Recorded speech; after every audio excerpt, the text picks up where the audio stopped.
I am Coke Zero, Team 1. Zero. Oh, nice mythic gun. I haven't played enough Overwatch to get the battle pass Oh, to yeah. get the gun. I'm definitely not getting the mythic skin. That is. I just had the Yikes. prisms, so. Yeah. I haven't gotten the pass a couple battle passes or so. Okay. So let's see here. They have the Mercy Pocket Ash, which is going to be kind of a problem. We do have the Sigma. We like Sigma. Yeah. Combo and everything. You can also keep in mind, you don't have to always play up here. I mean, Yeah. I know especially like Plat and Diamond, it's very 50-50 whether or not people want to play up here or play in the spawn. You never really want to play in the spawn. No. Especially with Sigma. Like if you have like a Reinhardt or a Mauga or something, you kind of have to play a little bit closer, but you keep your teammates back here. But with Sigma, you can just kind of keep playing here. Because it's also really hard for Sigma to get back up to the height.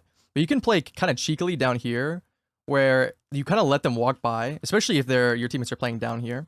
You can just kind of play here, let the tank walk past this choke, and while they're fighting here, and the squishies start to walk up, especially when the payload's here and it kind of cuts people off, you can get a really nice sightline here. And also you stop any flankers that want to come by. If there's like a Tracer or Genji Reaper or whatever, they now have to fight you for this in order to take any kind of high ground that no one's using or anything. And I have done, this is a very tricky position to deal with, because if one person keeps coming by and trying to deal with you and they get really frustrated, whatever, but it's just one person, you win this every time. You got the Mega, you can back up very easily. Yeah. But it takes a really coordinated team to like have to decide, okay, we can't fight for this. We have to go in here, in which case you're also opening your team up to an off angle, right? Because it's all about off angles, and you don't want to be shooting anybody in the face for the first time. You want to, your first shot should always be in the side or in the back or something if you can really help it. Yeah. Now you can't always help it, you know, certain maps or whatever. But any off angle is just an angle where you're just looking at the side of somebody, right? So by standing here, you're on an off angle, and if they turn to look at you, your team's now on the off angle. So it's good either way for you. Yeah. I do sometimes also take the tunnel just right above that and kind of hold close. Yeah, this. Yeah, right there. This is fine. This is okay. The problem is it's kind of one and done. It's like you start here and then you get forced off very quickly, and you can't really retake it because it just takes way too long. Which is why this is much nicer, because anytime you get forced off, you can just like feign the rotate, or you can rotate for real if you want. And then when they give up and they're like, okay, it's not worth it. Like say a Diva wants to come here. Like the struggle with Diva is that she's so quick. Like not only, obviously like with any hit scan, she presses right click and just deletes your resistance, right? Because at least if there's like a Reinhardt or Sigma or something, like shooting the shield is participating, but if you're shooting a DM, you're doing nothing, right? It doesn't even like burn it or anything faster. But also the fact that she can chase you, right? So like if there's a Reinhardt here, he can block you, but then he's got kind of a choice. But with Diva, she can quickly come over here and take you out and then come back, and there's no real risk for chasing you, which is really bad in 5v5 for you. But especially like up here, she can take the height. Like you don't have any advantage on being high, like on the height that much. Okay. So by being here, you're at least forcing her over here and away from her team, and then you can feign the rotate. She's got to come back. She can't. This is not worth chasing as Diva. You know, like that's just not going to do anything. Yeah. Unless her team follows, so she's going to want to go back and then retake man. And every time she goes back, you go back, right?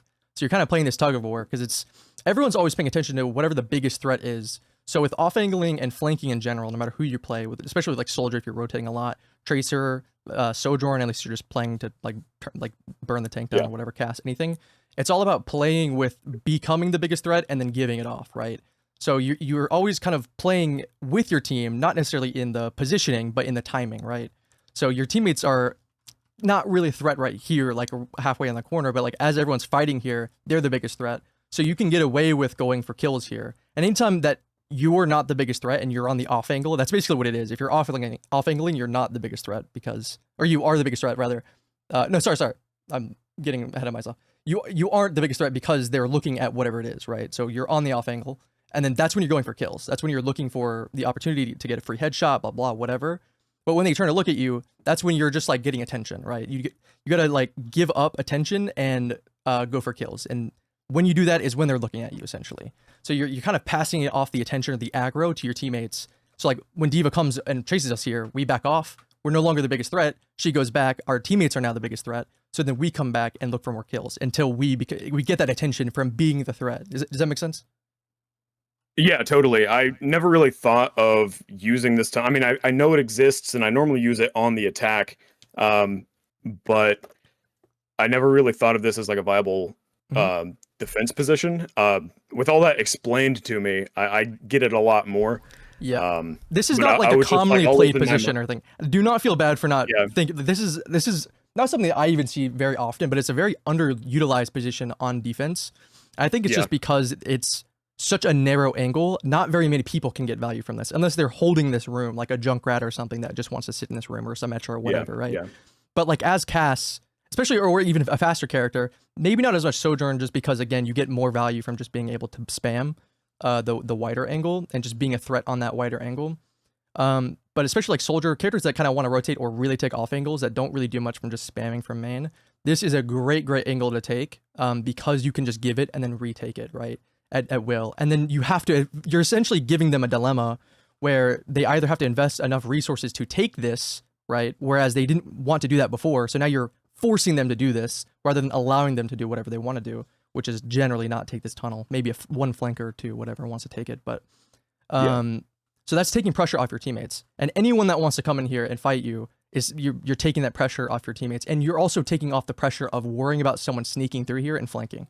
Because like if I'm Cass, talk about like as you said before, you like to use this on attack sometimes, right? That's also something you have to think about.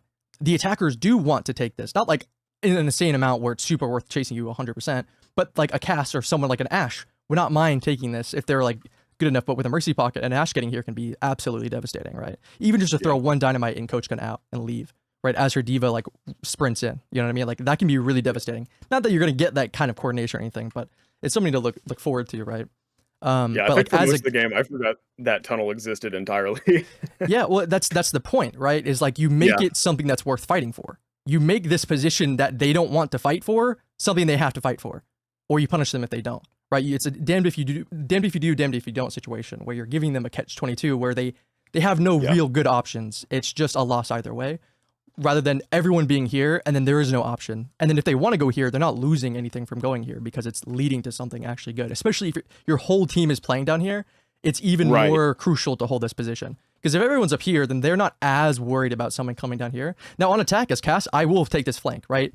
And it sucks more to have a DPS here that I have to fight because now not only even if I kill them, now they know that there's someone here and this flank is dead. Yeah. Right. I still get a kill, but now I have to back off and like I kind of chill for a bit, right? And then I can come back. It's still a good value, right? But it's also a harder duel to take. But if no one's here, then I can take this for free. And 99% of the time, no one's really here, unless maybe a tank. But if I'm on Cass here, I win the whole fight. I kill 3 people guaranteed. I die for it, but I take 3 people with me and we win, right? But if everyone's playing up here, this is still a good flank angle to take because you can come around this way where you're just not going to get punished, especially if you're quiet. Because this, you have so much downtime in the very beginning of this map, especially because the payload has so much free space it has to travel. So you don't really lose anything for being slow here, and then you can get a nice flank right here, right? So there's just things to think about. You can even like on cast, like this is generally the best thing that you want to be here on attack, because you could get a free angle. But it's a little bit risky because obviously you don't have as many like escape routes, you know. Because like if you're down here, you have the roof as cover, and you can like duck under and make it really just annoying to have to deal with you, right? And at least take one with you. And also it can be difficult if people like you talk about like hold this, then you can't really take this, which is why usually I go for this. This is more of a compromise on attack, just because statistically I'm not going to make this work.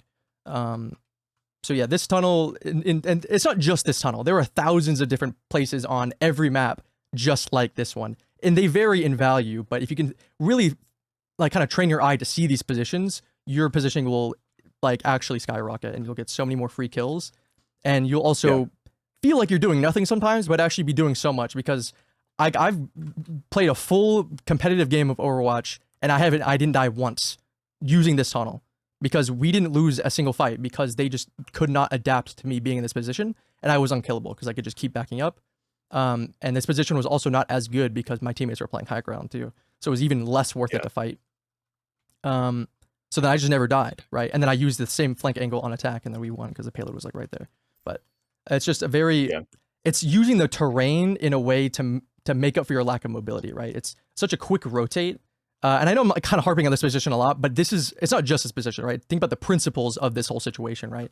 The principle of 100%. You take 2 steps and you've rotated. You're not worth chasing anymore, right? Like Tracer, what makes her so good as a flanker is she's impossible to chase because she's so fast. No one's really faster than Tracer. So she's never worth chasing because you can never catch up to her.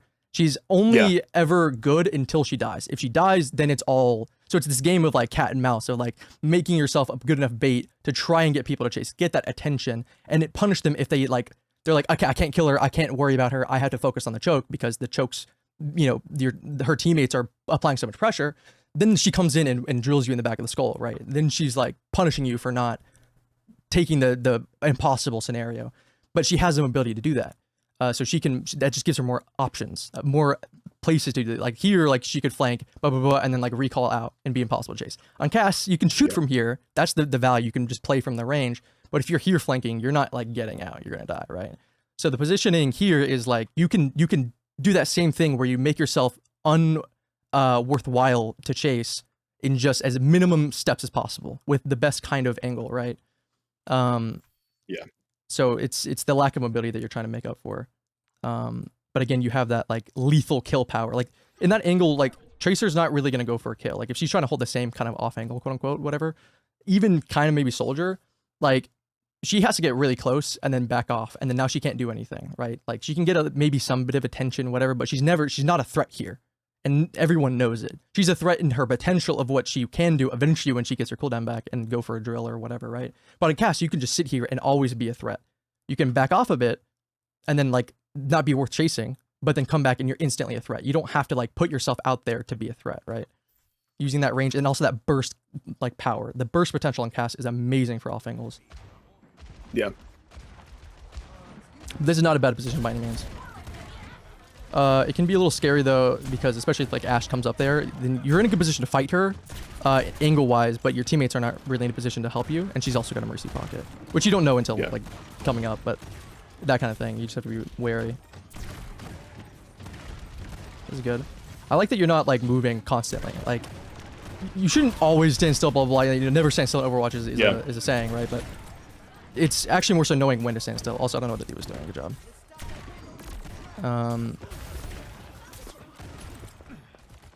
Yeah, that D.Va gets mech back. I don't know how she did. Yeah, not enough focus. She's difficult to hit. No worries. It's like now is another perfect time. Like you don't have to play the whole time, but now is a perfect time, especially when she was out of mech, to then adapt to this new angle. Surprise them. Now you're sitting here waiting. Now, if this Juno wants to walk up, you can kill her. In theory, right? You might miss, whatever. But like the more you play these angles, the more you'll get used to it. And depending on their tank, D.Va here is a bit rough, but like you can get a bit greedy here and like look for something here. This is a very greedy play, but if they have like a Reinhardt, for example, or like someone like a Queen playing up here, then you're not gonna get punished by their tank like D.Va can, right? So like this is something that you can kind of advance and look for something like a straight kill, become a really big threat, a really big problem all of a sudden because they're so far like split, like it's just like it's chaos because the fight is happening right now and it's such a late and greedy flank, which is perfect. The greedier your flank is, the later it has to be, because the greedier it is, the larger of a threat you become, and you need to balance it out with your teammates being the bigger threat, right? So the later in the fight it is, the more tunnel vision, the more resources the enemy team is pushing in and like putting into your team, the less they're going to want to swap over and look at you, right? The more they want to finish what they're doing, and the more you're stopping them from doing that, right? Or punishing them for trying to, if that makes sense. Yeah. No, it does.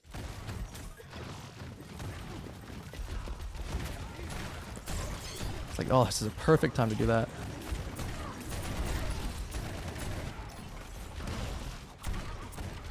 Nice. You can stand still there.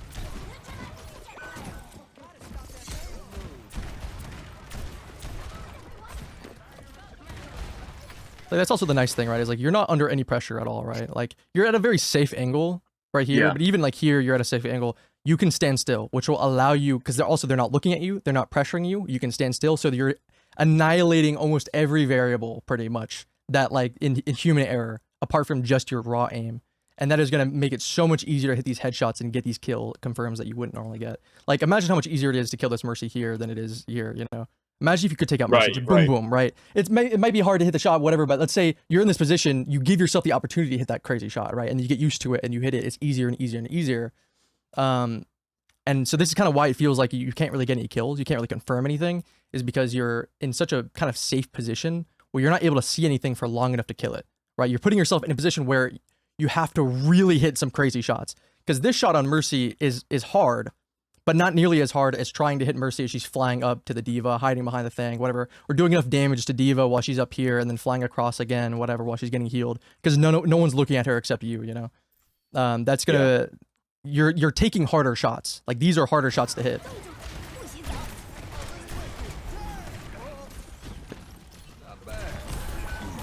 Okay, you need to hold it.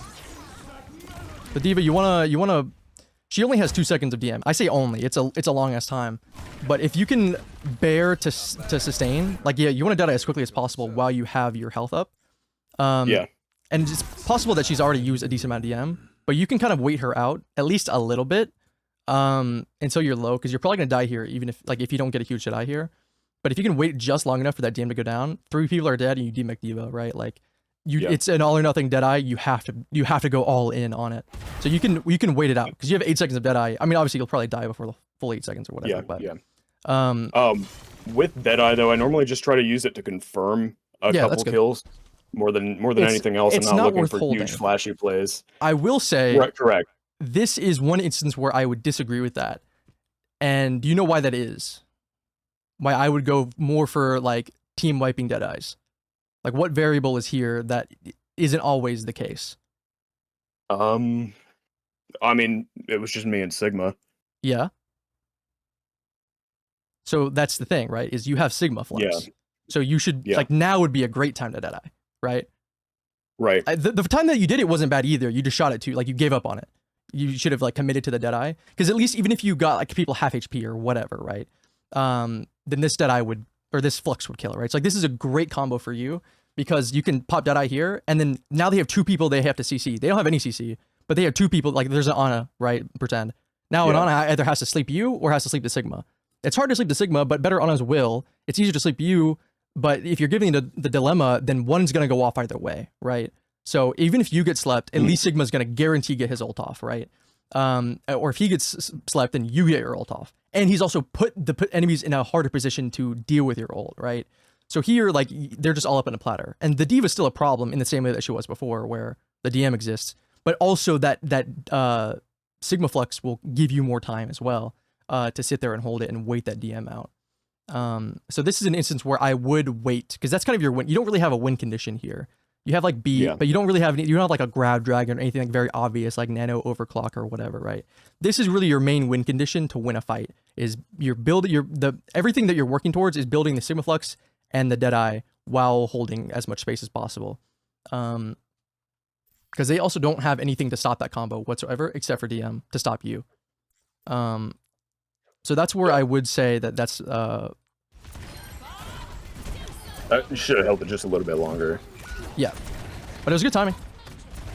And the great thing about the combo too is Sigflux takes forever to build, whereas Deadeye is as fast as Pulse Bomb, especially if you're actually like able to get shots off and like shoot people that aren't just the tank pushing in, right? If you're taking good off angles, so you can still rip those like, you know, 1 kill Deadeyes or whatever, or kill confirmed Deadeyes while you're stalling to build Sigma ult, so that way you're not losing, because you don't have any other win condition, you know. So you could build these tiny Deadeyes to keep this position up while Sigma builds the Flux. Then you both use it to secure a like full out fight where everyone's ulting and everything, right? The problem is if Sigma isn't on the same page, he might go for like kind of a kill confirmed Flux, or he'll Flux while you're not able to get there, or you don't have Deadeye, or he'll do it around a corner or some shit.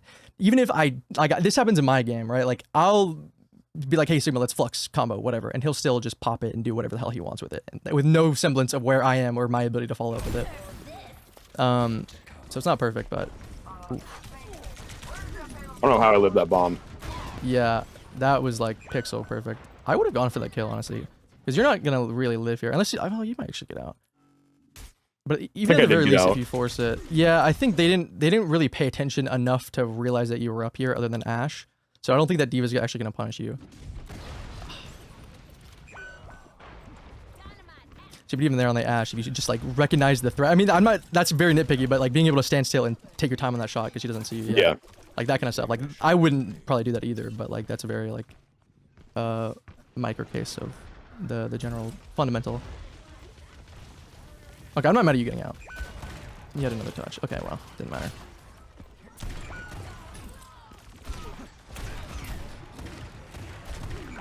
Yeah. That's tough. This part of the map is where it gets really tough for Cass because you're just gonna get outranged, especially by that Ashe with a pocket into the D.Va, and your Sigma's not really playing well enough for you to get value off of it. I don't mind the soldier pick. That's why, especially, it's crucial to hold that first point as long as possible. Try not to focus the tank as much. Like, if D.Va's caught out, then unless you can kill her by yourself, you're not going to kill her because no one's looking at her. Yeah. Just use this opportunity to find a new angle to shoot someone that she's not protecting because she's too busy trying to protect herself.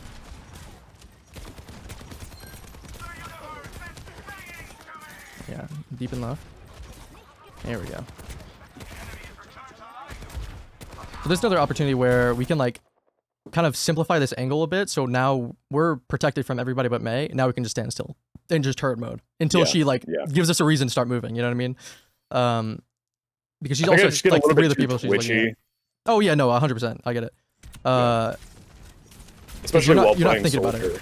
Yeah, especially like the movement. Yeah, it's very easy to get, like, it's still a bad habit for me. Like, it's not something that's perfect, but thinking about it is how you fix it, right? Like, going into your next game, recognizing these little moments where, like, hey, I can actually kind of take a breather and stop and stand still. It will also relax you more. Like, recognizing how much extra time you have to kill somebody, to take a shot and get more consistent damage, you will feel significantly less pressure on yourself, and you'll be dealing significantly more pressure. So the games will just get significantly easier because you're able to deal more damage and receive less damage.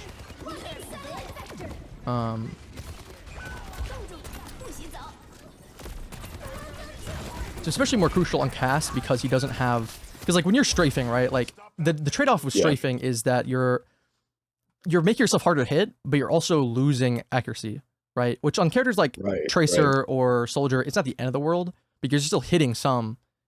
But you're receiving, like, very little damage. Cass, you're already so easy to hit, where you're doing these, like, kind of steps, it's, like, a little bit harder to hit you, but the way that you're aiming is you miss a shot, you do no damage, right? So you're making it slightly harder to hit yourself because you're huge and slow as hell, but you're also nullifying any damage that you're doing because you're just missing. You just have one shot, it's gone, you lost all that DPS, right? So it's even more crucial to learn when to stand still, especially as you get higher and higher. People aren't used to just standing still. So if you're in, like, a pattern of strafing and then just stand still all of a sudden, they're going to be reading a movement and then it's going to be very jarring. So, like, that switch up, like, it seems so tiny, but knowing when to mix up and stand still is actually really good. And also, D.Va chasing us is fine. Like, we're okay with that because our teammates should be. Hey, looking back. Like, what is she doing? It's like, this is what I was talking about with Tracer, right? Like, she's over here. She's, like, the biggest threat to you because, like, she's D.Va and she's really annoying. So you're looking at her. You're not looking at her team. So she's making space because as everyone's looking at her, where she's not actually really doing anything, she's getting attention. She's not a threat. She's not killing anybody. She's just getting attention. You're not applying any of that pressure to the payload. So the payload's just being pushed for free, which is when you have to kind of recognize, okay, D.Va's not worth pushing. And then you have to go and try and apply pressure and use her absence, especially as a tank, because she has even more, like with Cass, like if you're on an angle or Soldier or whatever, your team isn't missing you as much as if you're a tank, right? If you're offlaning alone, like as a tank or completely flanking, your team's going to miss you a lot more. If that's why Ball is so difficult to play with, especially in lower ranks, because if people just kind of forget he's there and don't really ever give him any attention, then he's not getting nearly as much value as if everyone's kind of always looking at him. And also his teammates don't really know how to play with him. So then they keep becoming the biggest threat. They keep, like, putting themselves out there and becoming like more bait. So then they're taking all this pressure upon themselves without any tank to be there, right? Like they're mitigating the value that Wrecking Ball brings, right? The flanker tank, where he's pulling that attention away. Being a tank, being a bigger threat to pull even more attention, right? So just be wary of who you're shooting, especially with, like, Soldier. You're not going to do any damage against D.Va. If you're pocketed Cass, I'd say, okay, you can try and solo kill D.Va, but apart from that, she's just going to live. She's just not going to die. And you're getting less ultra for shooting her too. And then you get punished. You know, like, she just loses nothing. It's just very, very tough trying to fight her. So you just have to try to ignore her as best you can. Or make it as expensive as possible. Good visor timing. Fortunate wall though. What is our Reaper guy?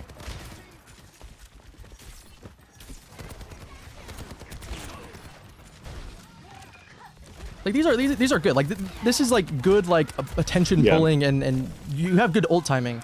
I mean, that again, kind of an unfortunate wall, but and your teammates aren't really able to do much. Like they're not really anything that you're doing for your team is they just are completely ignoring basically. Yeah. You're doing a lot of good stuff at opening up and putting a lot of pressure. Yeah. But I have the most time on Soldier, so I feel more comfortable using his kit and playing him. I think I have more than double the time on Soldier that I have on anyone else. Okay, so like, he's very similar in Cass in like the off-angling playstyle, but he's just two different like strengths, if you will. So there's the strength of the ability to rotate and use different angles, and the ability to dish out damage on those angles. Cass has shit rotate ability, but insane damage dishing abilities on the angle that you're actually on. So whatever angle you decide to off-angle on Cass, you're kind of sitting there. You're kind of, even if it's not the right time, you're just kind of sitting there waiting to be in the right place before it's the right time so that you're already there.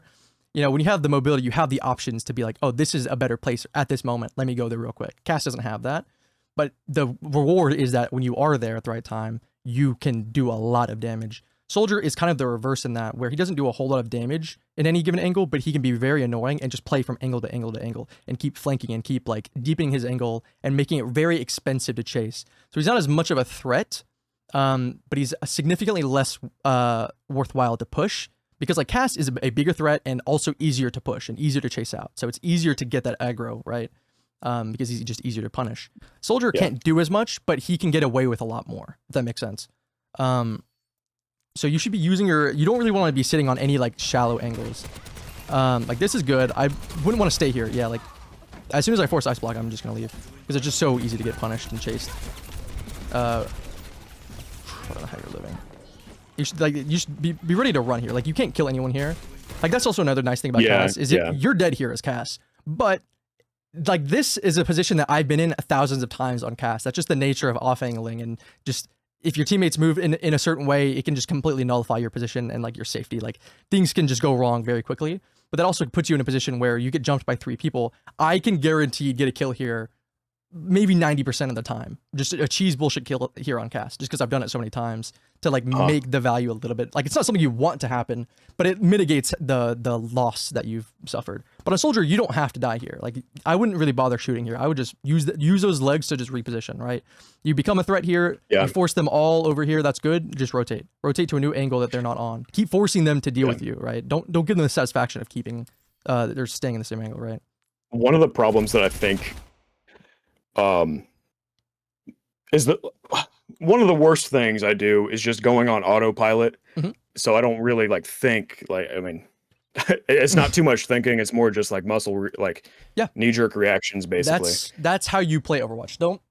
No one is playing manually. No, you always play your best when you're autopiloting. The point is you need to be in a mindset to learn. And so you always have to be thinking about something that you want to make it autopilot, right? So it's only second nature when you've done it 1,000 times while you're thinking about it. And you're always going to be playing worse when you're thinking about that thing. If you're thinking about standing still, your aim is going to suffer in the short term. But eventually when you stop thinking about it, your aim will double, right? Like these things will significantly decrease in your ability to do them, or as you're thinking about one thing, you're dropping other things.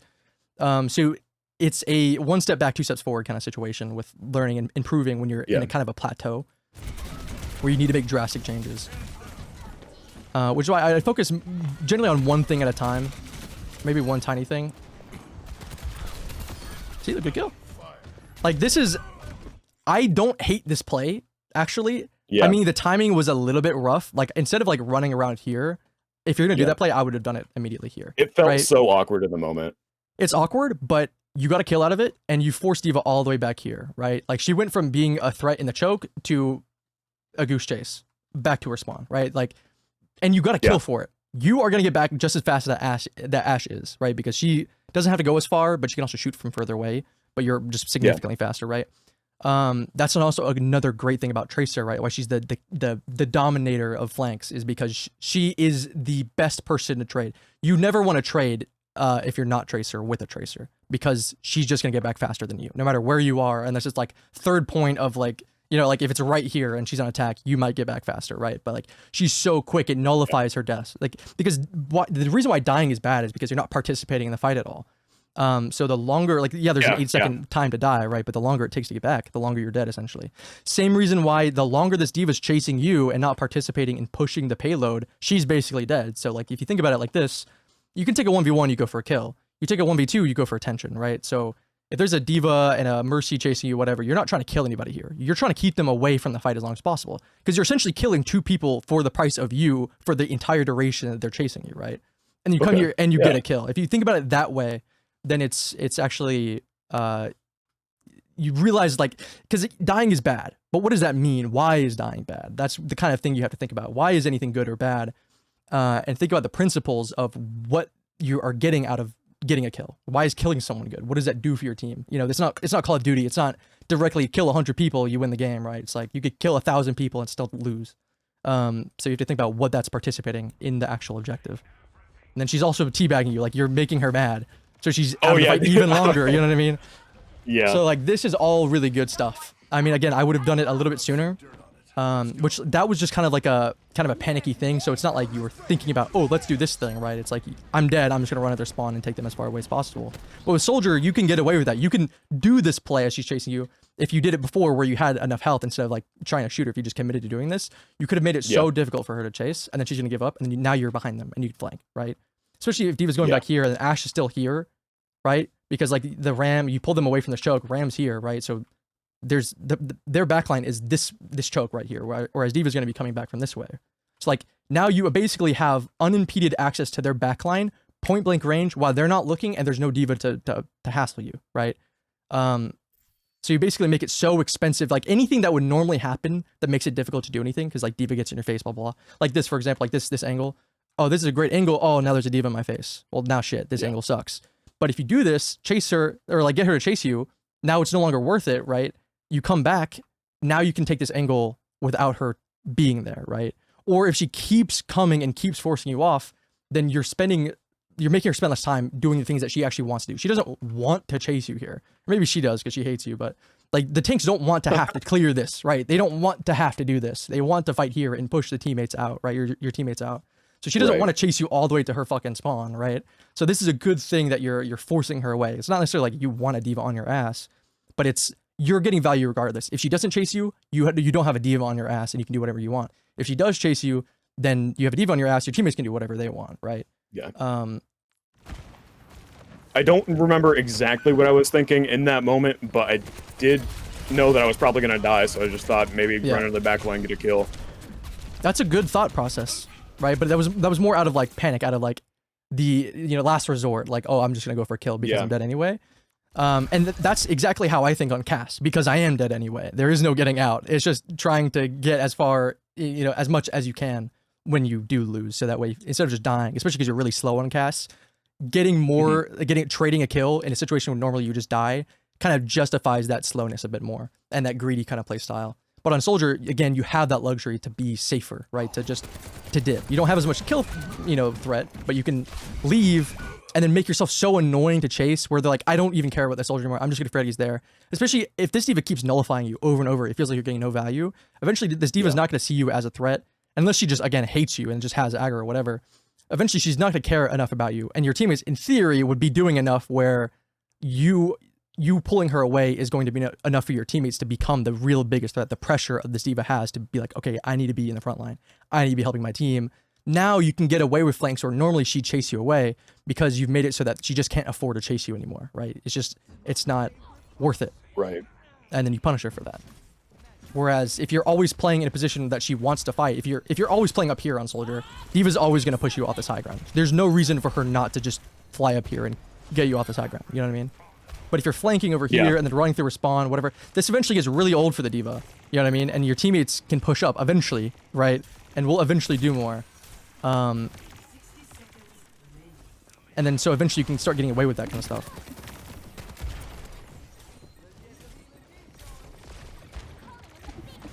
Okay, I like that you canceled that. As soon as that mech comes out, I'm like, I'm yeah. Yeah, I was gonna try to get a visor there, but as soon as I saw mech, I was out. Good call. Good call. This is another position where you kind of do it, you stand still, but, like, you shoot too early. You're like, your movement and your shooting are like, they're separate things, right? They're not working in tandem. Your legs are running because they don't want to get shot, and your gun is shooting because it wants to shoot. but you need to like kind of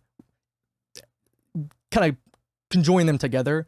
And like as you again recognize these situations, like okay, she's not looking at me, I can stand still and just put my crosshair in her and just hold left click and not move my mouse, and she's just gonna die, right? And as you get in these positions, you'll feel a lot less pressure by just seeing the enemy, and then you'll be able to. Your movement will not be as scared as much. Your left hand won't be as scared of dying because it knows if we just put everything into our right hand, because we're not taking damage right now, we don't need to dodge anything. There's nothing being shot at us. Then if we kill them, then we have no threat against us because they're dead, right? That makes sense. Yeah. Especially because you drill her in the face. She may not get drilled immediately before turning, but she's going to be under so much more threat because you did so much more burst damage that she's going to panic and not be able to hit. It's going to be so much harder to flick and hit that shot. You know what I mean? Yeah.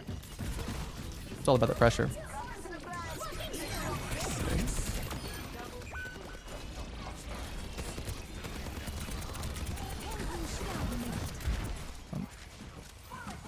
Anyone but Diva. Good.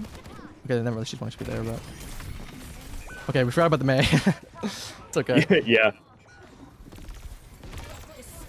I wouldn't honestly. I wouldn't come down here. Like, as soon as you like, you know, like get Mei whatever ice blocked, I would just come back up because you don't need a contest card. There's nothing that you can do by being on cart other than just live for 2 seconds and then die. But your teammates are here. You don't have to be on cart. It's one thing if they're all dead, then yeah, you get to get your ass on the cart. But you'd be doing way more here, even if you just kept here with Visor, right? The Diva Bomb goes off, whatever, and then you just strafe over here and do the same thing you did as dropping down here, but you just stay up here with Visor, and then Visor ends, and then now you're in a very inconvenient position and unworthwhile position to force out, because there's so much threat going on here. There's cart pressure, because the pressure and the objective is a threat in itself, because the threat of losing the round because, you know, there's no one on cart, and these people are way bigger threats. You can get away with so much greedier shit because you just are not worth chasing. Because again, the later it is, the more they're into this fight, and the more that time ticks down, especially on defense. The time is your ally, right? The just greedier shit you can get away with. Because even if like Diva was here, for example, and just comes over here and then guns you down, her teammates could very easily just be dead and then just lose. That's how you get a lot of people C9ing, because they're like, they greed this kill and then like they lose because they didn't touch. So be wary of that. I mean, again, if you need to touch and there's no one else there, then okay. But you know, it's again, it's like realizing that even just because it's the timing, the time is running out and the music's playing, it's like kind of the pressure's on them. You are under no pressure here, as long as your teammates are alive, because Diva got demeched especially by you. So you don't have any pressure. You don't have to get caught up in that like, oh, it's overtime, we need to pop our ult, we gotta do everything. Slow it down, you know, breathe a little bit and recognize that on defense, you don't have to, you have no pressure, right? Yeah. Demech Neve there's enough to win that fight. Oh, you just got your helix up. Now, on attack, it might be a different story, but it's still kind of the same thing. As long as your teammates are on cart, you being on here if you're attacking is not going to do anything for your teammates, because you're not going to be able to get anything. You might be able to bullshit a kill, maybe, but then you die, and then it's even worse to die, right? Because you're just out of the fight. It's just, you're done for the round, right? But by coming up here on attack, whatever, while your teammates are down here, getting value, becoming another threat, again, the defense is getting caught up in the pressure of, oh, we got to keep the cart, whatever, blah, blah, blah. You're going to be even more expensive to chase. So it's the same principle, just on two different sides. Which, again, if your teammates aren't here, then you do need to get your ass on cart, but it's still good enough. Demech and Diva, it doesn't matter. You win, GG, right? Like, there's nothing that you could do that's you know, more valuable than just killing the tank. Yeah. But that's because everyone else shot her, right? Like, she was low enough where your damage made a difference. You know, 75% of the round, no one shot her but you, so she didn't die. I think we get full held at first point on this. Ooh, okay. If I remember right, I think we get full held here. Yeah, it's very, very tough to attack, especially against Diva. It's very, very tough to attack on this map. I was a little fed up with that Diva. I did go Mei here. I'm not mad at that. But like, trying to use this flank, if there's a Diva on cast, this is just kind of cooked. Because again, she loses nothing. She's up here, whatever, to just fly over here real quick and then just gun you down and you're just dead. And then just fly back, right? Like, she just loses so little, especially if her teammates... Oh, okay, it's a bit rude. Yeah. Especially if her teammates are playing, this is why it's also better to generally, as a backline, to play up here. They're not a threat. If the tank has to peel back here for this flank, then there's no one here that's gonna get threatened by the, you know what I mean? Like but if the diva leaves here and there's 3 squishies right here, then suddenly that's a bit more expensive, you know? Which is something that you should also think about if you're playing soldier or whatever. Is everybody playing low ground? Okay, then I can get away with doing something more greedy, whatever. Because even if they do have some kind of peel option, that peel option is going to be more expensive because here you don't really need a peel for them. It's a bit of a threat, but it's not that much of a threat. Because even them, like if they're playing up here, can just come over here and check this angle, right? Like, it's not as expensive. Yeah. Okay, we're playing Mei. It's good against Orisa. I mean, I don't know how much you really wanted to work on your Mei, but I mean, Mei is a great crutch. I use her a lot, you know, especially if we, like, on, like, Rialto, if we just have a really terrible game, I just whip out the Mei on defense and then just full hold every time. I don't hate this, because you're actually getting a lot of damage and not getting, like, checked as much. But when you're on Mei, generally you want to just kind of play with your tank and then just try to wall their tank off, right? This angle is not very easy to do that, especially because how far back she's playing. So I don't hate this, especially as a start, because you can always drop. But I wouldn't have walled here. I would have just kept here. But like, if you were like on cast or soldier, oh, imagine you just imagine this. Oh, imagine this. Oh, but it's okay. But if they also had a diva, then it wouldn't be as juicy. But you do have the luxury of being on attack, which allows you to just swap to spawn. You know, like go to spawn real quick and swap based off their picks.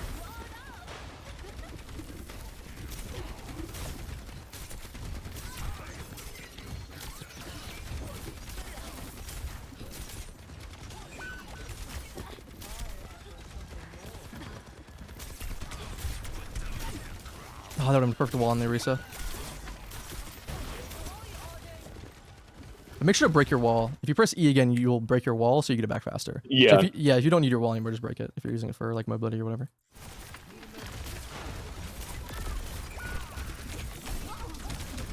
I would just keep right clicking, honestly. Unless there's like multiple enemies, or you're actually trying to use a slow, I would just keep right clicking. Okay. Just because you're gonna do more damage. And if you hit a bullshit headshot, you might actually kill somebody if they're like a squishy or whatever. I wouldn't swap here. I hope you don't swap here, just because you're so close to ult and they can do. I think I don't. Yeah. I get so at least one blizzard off. Depending on the character and the ult, like it's not always worth it to swap just because you have ult, especially if the characters are really not working. It wasn't the best blizzard in the world, but yeah, it was one of the blizzards of all time. And worst case scenario, you can also just use it to counter their blizzard, right? Like if you don't feel confident in your ability to get a decent blizzard off, then you can just play to, because defense has so much, like it has so many advantages. The disadvantage of having so many advantages is that you give them up very quickly, right? Like you use your blizzard because your blizzard's better on defense because you have the positional advantage. That's not worth as much as a Mei on attack and her blizzard. So if you trade your blizzard to cancel hers off, then you're gonna do a lot better. Yeah, overall. I use it a little bit late here. Yeah. Like you could just pop it in the blizzard or pop it in their path to the blizzard, depending on where it is, whatever, just to keep them from getting into it. And it could also be such a huge blizzard because they're so all in on their blizzard that they actually get caught in a blizzard they normally wouldn't get caught in. That could actually be huge. Yeah. Which they did. I mean, they didn't caught in your blizzard necessarily, but they very over aggressed on their own blizzard and are getting punished for it. Yeah. So we take those. This is something I wouldn't necessarily count on, but... Wait, what is this perk? I haven't caught up on the new perks. Which one? The snowflake. It's basically like a double jump. Really? Yeah. Okay, Mei's not actually nearly as bad of a pick as I thought. Well, she's not that bad, but... Versus just swapping to your comfort. See, if you're playing more with your tank, you really want to be trying to play with your tank on Mei. Like, you want to think more as an off-tank. Like, DPS in general in 5v5 is more off-tanky.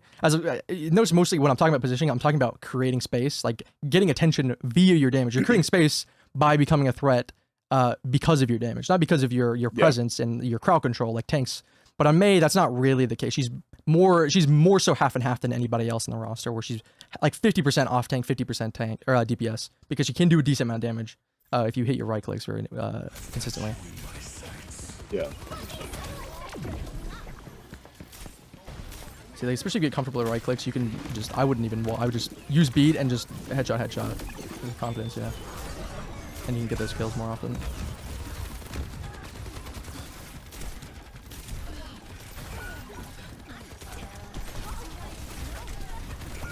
Yeah, you're relying a little bit too much on your beam.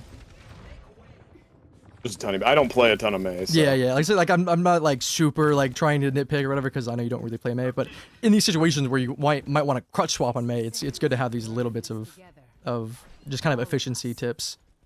To make it not such a big loss. Okay, again, similarly like, kind of with Mei, against Orisa, right? If they have like a skinnier tank or someone that you can't really farm as easily. On Sojourn, your main job is to farm off the tank. Now this isn't terrible if you have these skills, but he's got Juno, so you're not gonna be able to really kill him unless he gets very careless. But you're at least keeping him off the high ground. But see how much easier it is to farm that tank? Now you're not always necessarily farming the tank as in killing the tank. Oh, you could have reloading there is what got you killed. You just committed to killing him, you would have gotten him. Yeah, you just like held the door as you're walking back. Just like look here and just hold your primer or whatever you kill him. But your main job on Sojourn, especially when they have a fat juicy tank like Risa, is you just kind of stand in main, or maybe an off angle if there's a good one, like here, like if they're like further back. But you just farm your rail off the tank and then like look for a kill on a squishy if you can. Yeah. Or just punish the tank if they're low enough. Unfortunately, I think it's just a little too late. I think you just walk out Sojourn. That would have been better at least. Or at least just play with your tank. Like if you're going to play Mei, you really want to focus on playing with the tank. And just making his job as easy as possible. I mean, ultimately as a DPS, your entire identity is making your tank's job as easy as possible. That's just kind of 5v5. Yeah. Just make your Kaiju better. It's just the way you go about it is more direct with Mei and more abstract with other like off-angling style DPS. Oh, that was perfect. On the rail on the reset. Okay, now we can kill her. Okay, never mind. That's unfortunate. Yeah. Yeah, that's not. I mean, there's a little bit more that panicky kind of like, oh, the pressure's on. We need to kind of go in, which I don't hate terribly. It's like there's not a whole lot you can do, but it might be worthwhile looking for like a bit more, like take a little bit more time as your teammates are up because they're lasting a bit longer than it kind of feels like they should be, and like go for more of an aggressive. Like annoying angle here where you can actually like get those kills. Because like here when you're in the position, like you hit a really good hitch on the Mei, but it's like impossible to follow up on. It's like really difficult because you're just kind of in the heat, taking so much pressure. But going in a position where you don't take as much pressure, like just alleviate the pressure that you're taking because everyone's so focused on the cart. In these situations can, especially when you have overclock, you know, you're about to build an overclock, you can maybe overclock from that position and make it really, really uncomfortable. So my big takeaway from just that game is just make sure I'm taking good off angles, not just, I mean, and not say they were terrible, but just more advantageous. You understand what you can get away with, and you need to kind of do away with this like feeling of like trespassing when you're like kind of behind them. It can be very kind of awkward, especially if you're not playing a full flanker character like Tracer, but there's just kind of this like integrity, especially as you are like better, like if you were like maybe Solver or whatever, you might not have any like semblance of like right or wrong in that situation. But since you are like in the median, like you know the cusp of diamond, you have that like integral like intuition of like this is kind of a bad position or like this is like a greedy position, I'm gonna get punished for this. But if you recognize you are more scared of the risk than how big the risk actually is, because you're in a very vulnerable position, but the hidden variable is the value, the incessant actual like value of any given position, which changes from the objective positioning and the enemy positioning, right? But it's all about the thresholds of what's greedy, what can I get with damage, and what can I get with like attention, and how safe a position can be while still able to put out pressure, right? It's a matter of like balancing it, because obviously if you want to be the absolute safest, you could just stay in spawn, but you're doing no damage, right? So it's about participating as long as possible, or as much as possible, right? And I mean that in the sense of duration or in actual upfront value, right? Cass is not a duration kind of character on his off angles. He's short windows of explosive burst power that's going to win a fight in a moment. The bit of a exception to that rule is that little tunnel where you can kind of keep doing that. But it's more so micro windows of big explosive power that you're just repeating over and over again. Whereas Soldier is less of that explosive power, more of that duration where you can just stay alive. Tracer, same thing. You stay alive, you keep yourself up, rotating from angle to angle, where you're kind of always a threat. You're not as big of a threat on any given angle as Cass would be, per se. But you're always a threat. You're always someone that they have to worry about, you know? Yeah. Okay. Let's see, Dorado or Samoa? On Samoa, I felt like I did very good. It was a very close game. Towards the Yep. end, I kind of sold though. It was because just some in real life stuff, pressure from outside. Okay. And then on Dorado, I was Cass and Soldier were banned, so Ah, yeah, I was wondering what this I hero pool I was. played, yeah, Ash, Echo, Sojourn. Spycast isn't that good on Dorado anymore anyway. He's actually unironically better on Dorado pre the rework, where it actually the rework is a good rework. It alleviates a lot of the problems that like cast and characters like that couldn't really do anything with. Like the high grounds are just so unreachable. They're a lot more reachable now, but that actually I could not ever make cast work, at least in like GM. Like it's so difficult because you get outranged and out mobility by everybody. Yeah. But being able to, especially like on second point, being able to play like by the courthouse, by the Meg on the court side, playing that position on attack and defense is so strong and so much harder to chase pre-rework. Now it's a lot easier to chase and a lot more common to play there. It kind of nullifies the position as cast, and he's still just, now he's kind of back to, he's a little bit better than he was before outside of that situation, but he still just gets absolutely dominated. I guess I don't know which one. We can. I did really bad on the Dorado one. I was playing like an idiot. We can look at that one next if you wanted. Alrighty. Do you have any questions so far? I did, and I forgot to write it down. And it's okay. If you ever want me to pause, you ask any question at any time. Feel free to interrupt me, please. Yeah. Ready for battle. And if I'm talking too fast, let me know. I have a habit. Okay. Oh, are you? I feel like not having that. What's that? Are you on your ult on this one? Oh yeah. Sorry. These next two are on my ult. It's Sojourn team 2. All right. Oh, were you gonna say something? I think I was. What was it? Because Lost it. Freedom and indoctrination. Oh, I think it was because because Soldier and Cassidy were both banned on this. I felt like I was forced to play. I was to play people I wasn't as familiar with. Yeah, I mean that's just the kind of unfortunate thing with the bans. Yeah. Honestly, it helps to have a larger hero pool that you're comfortable on, but it's a very easy trap to fall into, to think, oh, I need to be as versatile as possible. I need to learn multiple characters, before, role queue is multiple roles, things like that, to be like the best player. That was something that kept me in Plat back in open queue so long. It was thinking, oh, I need to swap to main tank when I'm a DPS player. It's better to stay on like 3 characters on one role, maybe one like off character, like me with Genji. Like Genji's not a character in the like sub role that I play with Hitscan DPS. But I like playing Genji, and he can fill a lot of gaps that no other characters can. Because in those sub roles, they kind of all have the same like similar weakness. So if it's just a really bad map or composition, like Diva, for example, like Mei was there for you, right? Like that kind of outside the box character. It's nice to have, but I wouldn't say you should like have to pick up all these other characters. And they come with time. And the reason why you learn, like the reason why I play all of the hit scans is because it's transferable skills, right? So I can learn all these things on cast and move them to other characters. So it's the most bang for your buck. Okay, now Hog is, okay, you have a Zen, which is so beautiful to see. So a similar thing with Orisa, you just look to farm him for rail and then try to rail somebody else. I mean, if he's low and you might be able to kill him, then you can look for it, but like, as you can kind of see, he's got the Kiriko and the Wu Yang, plus he's Roadhog, he can heal very easily. So it's unlikely that you're going to kill him very often. Now, what I like to do on pretty much every character, pretty much, especially like hit scan characters, is just come up this way and look for this. If they're on this high ground, then I can look for a cheeky kill, then back off, depending on where they are. But most people don't play all up here, but I look for this. This is kind of what I do go up there whenever I remember it exists. Yeah, so like I usually start, almost every time in Dorado, I start outside this door. I walk here immediately. Okay. I ignore everybody and everyone, no matter where they are. I always try to also like jump over this door as much as possible to like try and hide my feet from there. Because it's as important as possible to get here unnoticed. And then now from here you have multiple options. It depends on where they are, right? If they're right in front of you, then you look for a kill. It also depends on who you are. You might look for a kill. If you have like a dive tank, you can call like a Winston. He's generally seen a lot here. Winston or Diva. You like, hey, let's dive this position, and then you walk on them together. Because here, if there's like 4 people here, you're walking here, you're dead. Winston comes in, he takes all the attention.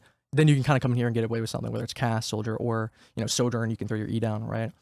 Now, depending on where they are, if they're like all down here, you can look for this down here, or if someone's low, you can look for something down here. Now, if you're gonna shoot here and they're up there, I would like, again, kind of simplify this angle where you're obstructed from here, so you don't have to worry about getting shot from the side. You never want to be shot from a position that you can't see, off angles and all that. But you have to be wary of this angle, right? Now, in this position, I wouldn't go for that. I would look for this, because the main thing is destabilizing this high ground. This high ground is the key position for this first choke. So getting this gone is priority number 1. So the best way to do that is generally like either playing here. Again, it kind of depends on the character that you're playing, or you look for kind of an E here. It depends on what you can get away with before they really start to challenge you. If you can get all the way up here without them noticing, then that's a huge accomplishment, so you're probably gonna kill them both with that. I wouldn't even really go for this just because it's so easy to hide from, and they can just check you from both angles. But I would probably just fight from this. Like, you can go here, farm rail on the Roadhog, and then re-swing this, right? Look for a shot, go for a kill, right? Something like that. Anything to make it as impossible as you can to play the position. Or look to punish that Kiriko, right? The Kiriko just used Suzu. Maybe she TP'd, maybe she didn't. But you can farm rail off the Roadhog and look for something on the Kiriko, right? But you just have so many more options here. Like, look how many options you have versus like playing here, right? Like, you have no options here except just shoot the tank, right? No, I get that. And that's the problem with Dorado. The whole Dorado problem is a lack of options. Like, that's what the whole point of the rework on second point is. And the reason why there's an elevator on this red building is to like give you another option to go up here, which is bad for pretty much everybody that couldn't get up here without the elevator. Like, you never really want to be up here on you might be able to get away with something on cast or whatever, but most characters that need the elevator to get up here don't want to be up here anyway. But like, again, this position, you have very little options because of the way that the stairs were. And here you have no options, right? Like, whereas the defense has so many options of what they can do and where they can play, right? So that's the main thing, is just looking for the most options, which on Sojourn you have more options. It's also a little bit later into the session, so I was getting a little bit tilted too. That didn't help. Yeah, it's when it comes to getting tilted like that, you have to recognize like kind of what you're playing for. So like here, like, you need to think, okay, I'm learning, and you're gonna lose games. After the session, you're probably gonna lose the next like 5 games, unless like there's like the kind of like a flip switch moments where you just do something that you just didn't think of before, and it's just immediately reaping rewards, But like, when it comes to like knowing when to kind of stop shooting, or like looking for positions on maps that we haven't covered here, like, on Route 66, you're gonna do a lot better because I gave you specific examples on Route 66. Yes, yeah. But you take that to Paraiso, and then like you're probably gonna suffer, right? But as you're like mentally and manually trying to do these things and do it more often and get better at doing them, you're gonna play like shit. You are going to play terribly, and you need to know that before going into it, because your mindset and your goal isn't to win the game. It is to improve. It is to do this thing. It's not even to get better at this thing. It's to do this thing more often. Notice this thing more often, and then you will improve over time. For me, it's not that I really want to climb the ranks. It's that I want to have the skills and, actually, go up as my skill kind of correlates. Words. I get it, brother. Where my rank reflects my skill. So you feel like you're in a rank that you don't belong in. So you want to get to where it feels like you've earned the rank that you deserve. Yeah, I mean, I've been in Diamond before. I dropped out of Diamond this season, or at the end of last season. I was Diamond 4, I believe. And then I dropped back all the way down to Plat 5. Yeah, I mean, there are a lot of variables you also have to keep in mind. Like, I wouldn't focus on rank. Like, it's very easy to think about rank, and rank can be kind of a nice like goal. But like, the best way to climb is to not think about the destination, is to think about each game on a game-by-game basis. Because especially it's super easy to get tilted. You're going to lose this game, you go down a couple more points. That's just a whole nother game you're going to have to play and win in order to regain that progress to get closer to Diamond, which is going to make every loss even more and more tilting, because it just means you have to play more and more games. But if you think about it, less about winning or losing and getting those points and getting closer to a rank, it's, do I feel like I did this thing? Like, let's say like you're focusing on off-angling more, right?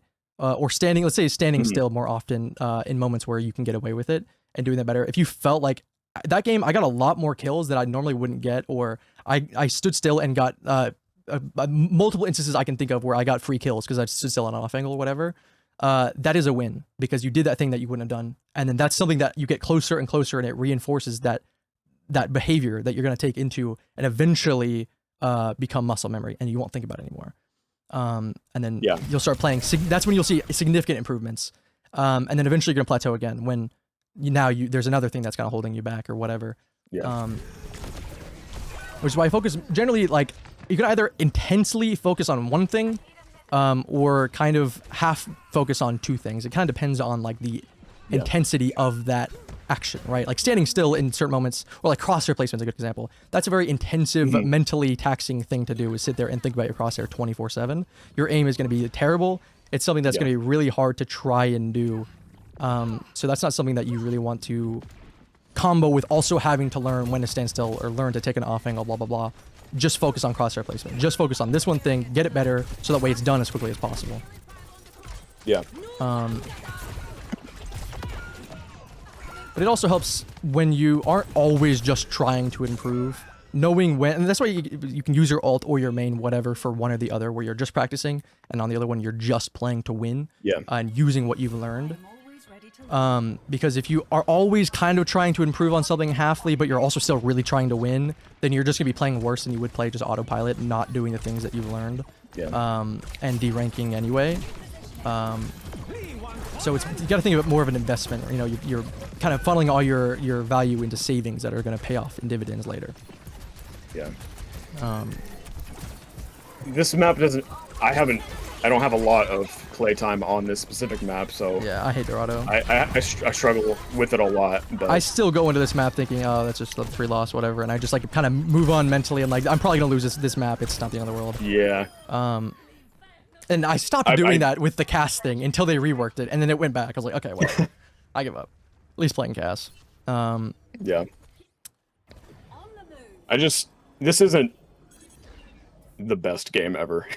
Yeah, I mean, that's also... I made a lot of stupid mistakes, and I mean, they're obviously, I can point them out as well as you, but... Yeah, I mean, the main thing that also is here is there's, again, the lack of options means there's a lack of mistakes. If you have no options, then you have no choices to make wrong in the first place, you know what I mean? So, like, the problem with Dorado and why it can be very difficult is it feels like naturally, especially on attack, you just are stuck between a rock and a hard place. That there's always just not really anything you can do except for just go someone that can one-shot a character and then one-shot the character, you know what I mean? Like go Hanzo or Widow and just one-shot somebody in the back line or whatever. Or have a coordinated dive, something like that. And if you find like, okay, like if you're really tilted here, for example, and you're like, this game's over, instead of just giving up or like just being really negative about it or whatever, just take the moment to be like, okay, this game I'm going to focus more and harder on doing something, improving. Okay. Because that way you're always getting something out of the game. Losing isn't always a loss. Yeah, as long as you've actually, it sounds kind of cheesy or corny, whatever, like very cliche, but as long as you learn something, you're gaining, you're getting better, you are getting something out of that, rather than just a waste of time and loss of elo.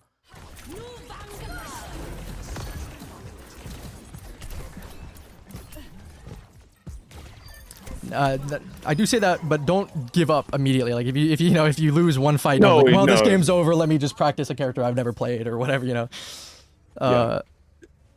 I normally don't give up easy. I'm pretty stubborn. Yeah, me neither. Okay, I like this.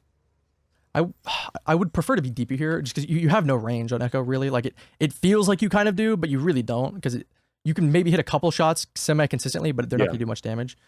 Your best way to play Echo here is by just exploding on somebody. Think of her more as like a Reaper, where you try to close the distance as much as possible before you actually fight that person. And a lot of the ways that you can do that is just by being up, right? Like if you're up here, like just kind of gliding, and then you like glide down onto this Freya or whatever, you're gonna close that distance very easily. It's gonna be very difficult because also no one looks up. It's very difficult to find that person. Also, you're very quiet. As long as you're not in your shift, you're very quiet when you're flying. But like if you just like kept deepening this instead, like going this way, right? You could take this fight, but I wouldn't want to. I would like maybe dip down here. You make no footsteps, by the way, 0 footsteps.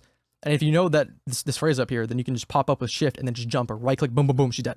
There's just literally nothing she can do about it. 0. No matter how good she is, she could be the best Freya in the world, GM, champion, whatever. There's just nothing she can do. She maybe hit some bullshit shot and take you with her, but she's not living.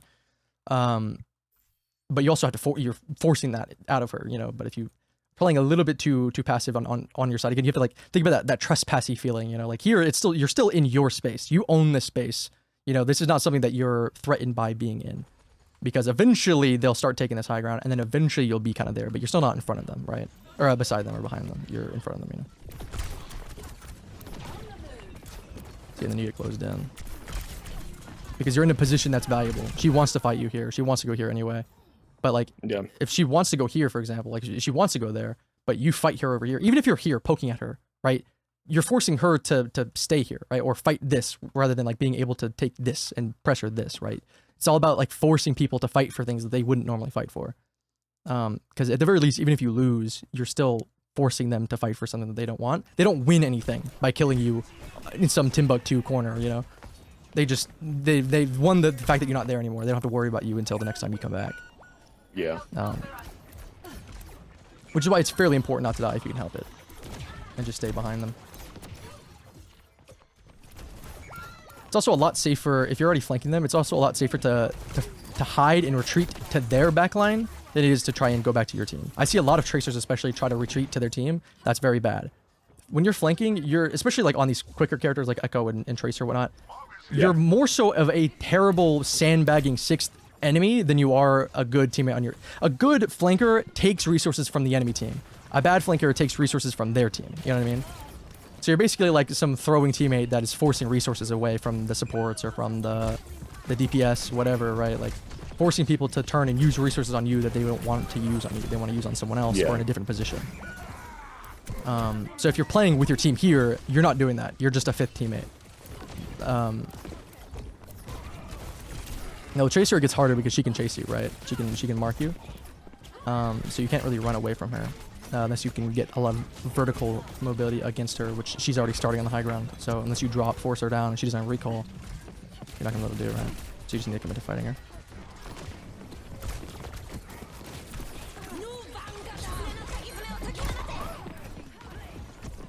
Copy Freya here. I don't know how comfortable you are with Freya. I mean, that's also the thing with Echo, is if you've never played Freya, then copying Freya may not be a good thing, you know? Yeah. I think I do copy her in next fight, I believe. Okay, I mean, if that is a situation, just look for a character that like you can get easy, like, even if it's a support, even if you go like Wu Yong and your teammates are low, and you just build ult really quickly, that's still something. It's better than going Freya, hitting nothing and doing nothing, you know?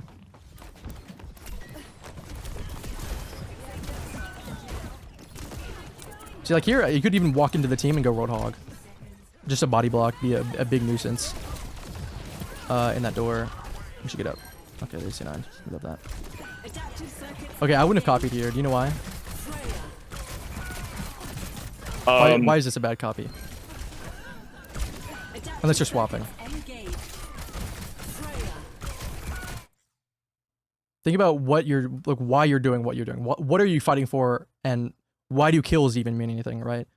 You know, you say you kill that Freya, great. What is that kill participating for? You know, why are you trying to kill things? Why is dying bad, right? Participation. Yeah, because we already capped, yeah. Yeah, exactly. You already capped. You win this anyway. You dying here means nothing because your spawn's right behind you. So then now you're not going to have this to fight for the space you actually want, right? Same thing as, you know, before, it's the same principle. You have used resources on a position that you don't want to use those resources on. Same thing as if you're flanking and they have to use something to fight you, right? Let's say like, let's say you're fighting an Echo in their backline and she has to burn copy just to live and kill you. You've now made her force her copy out in a position she doesn't want to, right? Okay.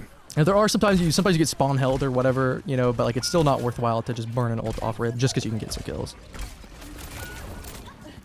I get my head stuck on the door frame here. Oh yeah, this is a very awkward position fight. Oh yeah, that sucks. There's so many like random nook and crannies. I wish I could just sue whoever like made the little trinkets and doodads, especially like the door trims. Every door has to have a trim that is an actual hitbox. It's so annoying. I like the Ash pick here, especially if you're not comfortable in Echo. Especially because you're going into a point that has a roof. And the Echoes are not terrible because you can play from low and then explode up, right? Because like, same thing I was talking about, like here, like, you know, you're a vertical character on Echo, but here, this explosion kill is not by being above them, it's by being below them and exploding suddenly into their, you know, using their verticality instantly to be on their level, rather than being above them, if that makes sense. Which is more valuable in this third point than it is on any other point, just because there's a roof. It's harder to be above them. But still, I like the Ashe. Also good kill.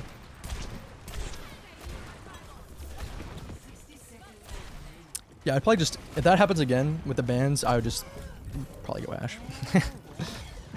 I think you'll get more value, especially if, it depends, if you want to take that off angle on the right side on first point, Sojourn would probably be the better pick, because it's easy to say this like in hindsight when you don't know any of the things that I've told you. So now you go into the next Dorado game where that's the case, you go Ashe, and then you try to do the things I've told you on Ashe. It's kind of harder because you're playing Ashe. But if you're going to play in the choke or whatever, you know, play kind of a more main angle, Ashe is probably going to do a lot better than like Echo or whatever. Especially because there's transferable skills. Oh. Nah, she gets off back surely. Nah, she yeah. Surely. But your teammates kill everybody. Normally a Wuyong ulted Freya would be very scary, but she burned the whole thing on you in bank, you know. Yeah.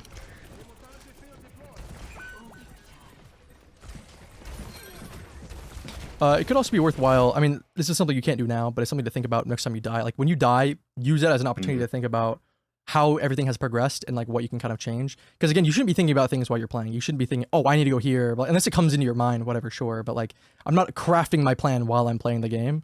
Yeah. But think about like where everybody is, kind of where everybody was, especially like where your old charges, things like that, and try to think about a new, like what you should do next in your next life, right? So when you died last time, think, okay, maybe I should go left side, right? And then take this angle, right? As things progress, and then like look for this kind of angle.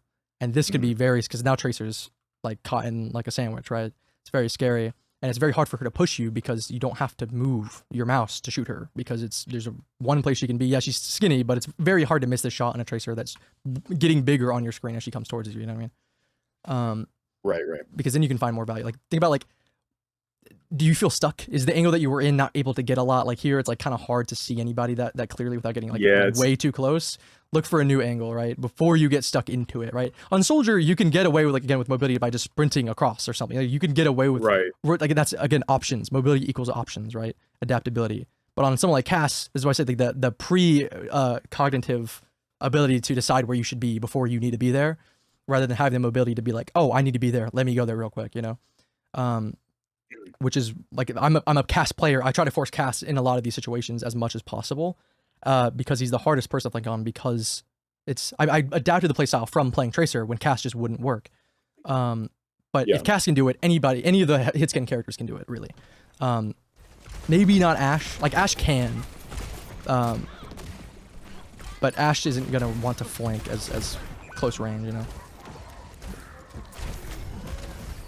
Yeah. But you just get a better understanding of positioning. That's good. I wouldn't even try to fight him. I just stay alive and keep him chasing you. Yeah, that's perfect. Basically just praying that it's going to be enough for your teammates to clean up. Good kill, but yeah, round's over. Honestly, yeah, I think just swapping to Echo is what kind of screwed you over, just because it's you're already on a map where you feel like you have no options, and you're trying to go a character that feels like they have a lot of options, but you don't have any tools in your belt because you don't play Echo to utilize those options, you know? So you still end up feeling helpless. Like, you can go wherever you want to go, but it feels like you can't do anything when you get there, you know? So sometimes it's better just to go a character that doesn't have that many options, but you can still get value in those slightly worse positions. The good news is we're on defense at least, and we got it past the first corner, which means this game is winnable. Never, ever, ever give up on Dorado, or pretty much any payload map if you got the payload around the first two corners. Because the amount of reverse sweeps is crazy. That's also why, like, it sucks. Like, I hate attacking first, because it just gets the morale very low, because you're meant to not, it's meant to be extremely difficult, right? It's the hardest thing to do is attack on payload maps. So if you can defend first, you have that advantage of it being easier, and the teammates, or the enemies attacking, kind of giving up before they even get a chance to get the advantage. So it's important to recognize that's just attack. That's okay. It happens. This is super winnable. And kind of do a mental reset, which is very difficult because things can be annoying, you know, and that's going to make your defense even worse and mitigate that advantage that you earned, right? It's now your turn to play with. Now, this is very straightforward. I mean, this is defense on Ashe, right? Like, you just kind of stay on the high grounds. I don't mind this, but I don't want to stay here forever, yeah. I don't love this position as much just because there's no one really here. I mean, if you're really worried about some specific person, like if you know Freya's up here, okay, sure, because then you're isolating the angle. Yeah, I was under the impression that Freya was still up there because I don't. Yeah, think yeah, I, saw I her figured, jump I in figured. line. But even still, like you can take the same fight from here. You know what I mean? Yeah. Like here, like you diminish some of her cover, but like you're just kind of in a position where even if you kill her, it's kind of awkward to do much. It's not. This isn't terrible. Like this is very nitpicky in a way, but this position is just really, really strong. Now, if you're a closer range character like Cass or whatever, then I don't mind this position. You just have to be worried about getting chased out because of the lack of mobility. But here on Ashe, just being up here and being annoying and making it a lot harder to walk around the choke is really, really strong. So I like being here first, but once you start getting a lot of that threat, then I'd back off. Especially because if Genji comes up here as he's about to, and you're like over here, then you can get sandwiched very quickly. Like it doesn't feel like he's much of a threat now because you've got teammates around, blah, blah, blah. But the way that things can escalate, especially as Frey gets up here, you can lose a lot of cover very quickly. Like you lose a lot of positions where you're not seen by anybody. And if they focus you, then you're going to die. Because you're also the easiest person to kill out of anyone on this high ground. But you're also the DPS, so it's important to be able to threaten these flankers, right? My mic is muted, right? Fun. Typically, you're so focused on rotating here where you aren't actually doing a lot. Once you get on an angle, you get someone really low, and then you get a little bit of pressure, and then you back off to a new angle. And then so you're always, it's kind of like that soldier where you're always rotating but not getting like a lot of burst power, but you're playing a character that does have the burst power to stay on an angle and actually get a kill. So I'd wait these angles out a little bit longer. I really try to squeeze these out. Sorry, you can go ahead. I always try to squeeze this angle out as much as possible. It's important not to get greedy. But this angle is so strong, even though the card's here, I'd still probably want to be here, especially if I have pylon or supports, whatever. Because if Genji comes up and you just can't fight him, whatever, for Freya, you can coach gun away, away, and then back off to your team. Like you shouldn't die here unless your supports drop the ball. But like this is such a strong position, especially here when they're no longer around this corner to hide. Like this is where this position is like a power position. So you really don't want to give it up if you can help it. Even like as the teammates walk up or the enemies, whatever, if like this position isn't under that much threat, then I'm still going to stay up here and shoot their backline as they want to push. Because being here isn't terrible, but a lot of people are just going to hide around the corner and you're just going to be shooting the tank a lot. Until eventually people build ults and then you lose the fight eventually or whatever and they push up and that this position is lost permanently. So what were you going to say? I guess in the back of my mind, from when I started learning, like I started on Soldier when I actually like wanted to try, and I just played Soldier forever. I'm always just thinking high ground and there's something else. Man, now I forgot it. But just high ground in general is always just going to be the best thing. That's not wrong, but I just feel like I find one place and then just stay there forever. Yeah, so you're playing into like you're not playing into Soldier strengths specifically with those because he has the legs. You should use the legs when you have them. No, yeah. So having those slower characters like Ashe or Sojourn, or I say slower, Sojourn's just slower, but just on those committing just on like not Soldier. Yeah. I feel like not having that ability to just keep cycling between like you feel more pressure because you don't have that mobility to get out of it whenever you want. Which is kind of like ironic in a way because these characters don't have as much mobility but want to stay on the angle longer. But the thing is they're not in any more danger than Soldier is on this angle. I mean, Soldier can obviously get out easier or whatever, but the thing that they have the trade-off with is the damage. Soldier has a lot more mobility but a lot less damage, so he can rotate a lot faster. And you want to rotate faster because you want to be on an angle and you want to spend as much time possible shooting people that aren't looking at you. So when they look at you, you move to a new angle when they're not looking and then shoot from there because you have so little damage and so much mobility. Because it's maximizing your damage using your mobility. But here, these characters, like Ashe, I don't give a shit if Kiriko sees me. I'm going to shoot her head from this position. I'm not worried. There's a Genji, I'm going to coach gun away.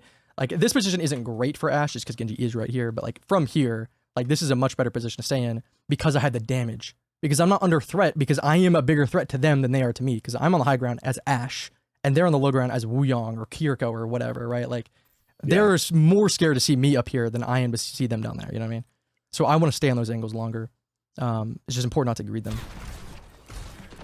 I wouldn't give it up unless you have unless they give you a reason to give it up. So like you have a pylon here, you can just stay here. If you get low, if there's kind of a close call or whatever, if they have like someone that can one-shot you, whatever, then there's a lot more of that pressure. But you're getting pressured out by potential, not by. You need to force them to win that from you. Force them to force you off. Yeah, you're assuming they're gonna hit the shots that you're scared of. You're assuming that you're just gonna get immediately obliterated. Force them to prove that's true before you do it. You're giving them the benefit of the doubt, right? Which, sure, in GM, whatever, Kiriko might just 2-tap you, it's unlucky. But also, as you get better, you are just as scary and just as likely to 2-tap her, and you have the advantage, because she has no more chance of 2-shotting you here than she does if you're over here, right? Like, you're still just as shootable, you know, in the choke. It's just, now they have to choose to shoot you and look away from their teammates to shoot you, and normally they're looking here, which means you get a free shot off. That's what's really, really important. Because if they shoot you first, right? Because you're shooting at 5 people in a choke, and Kiriko is just spamming. She has a lucky headshot. Suddenly she's up in damage, right? Up in the tempo to kill you. But if you surprise somebody with a shot, they're not going to kill you in time.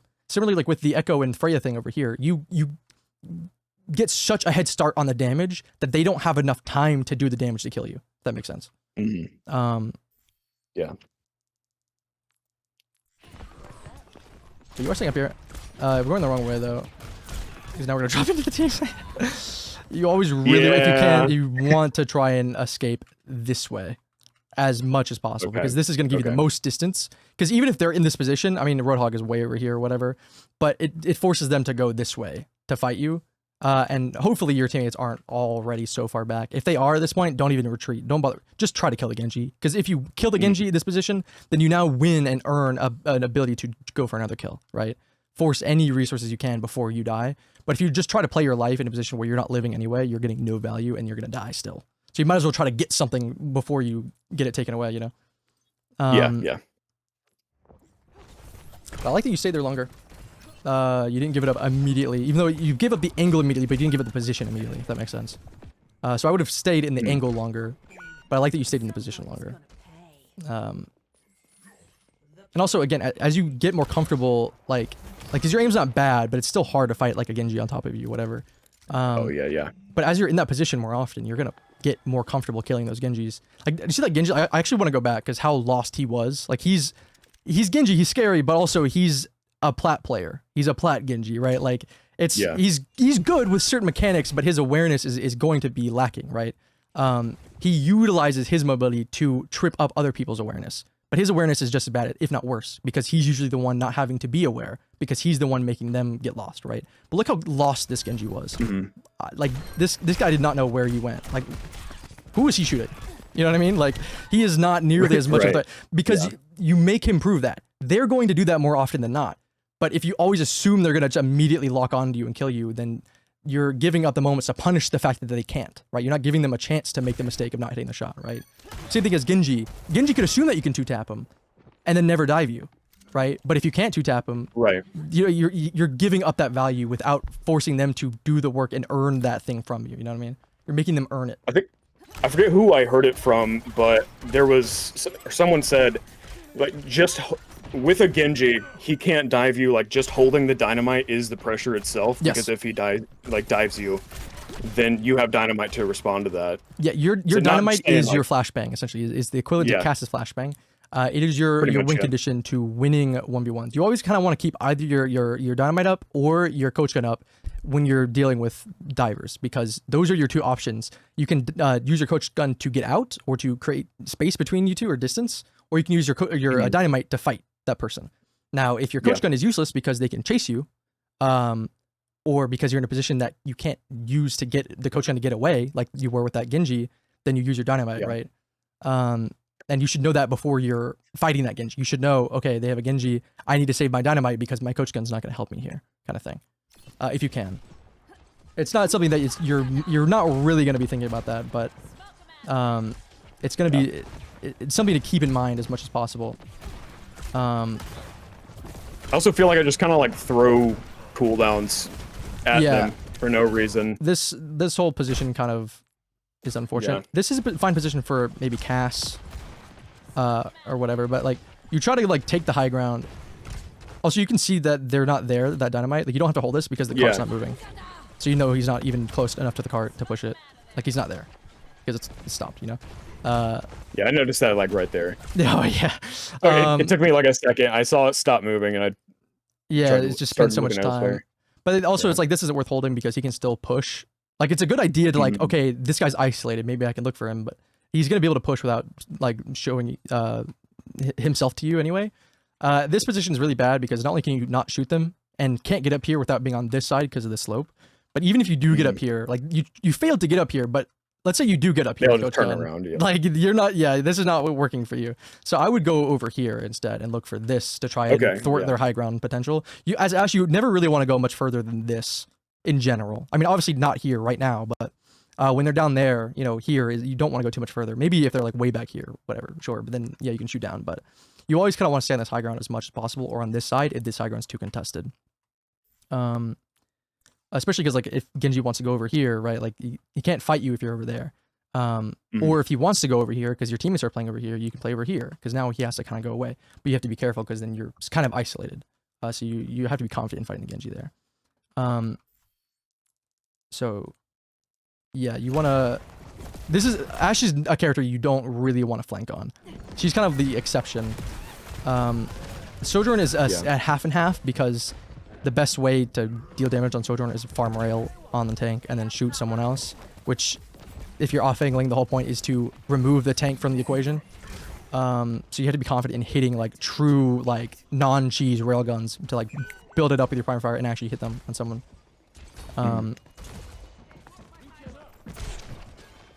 Yeah.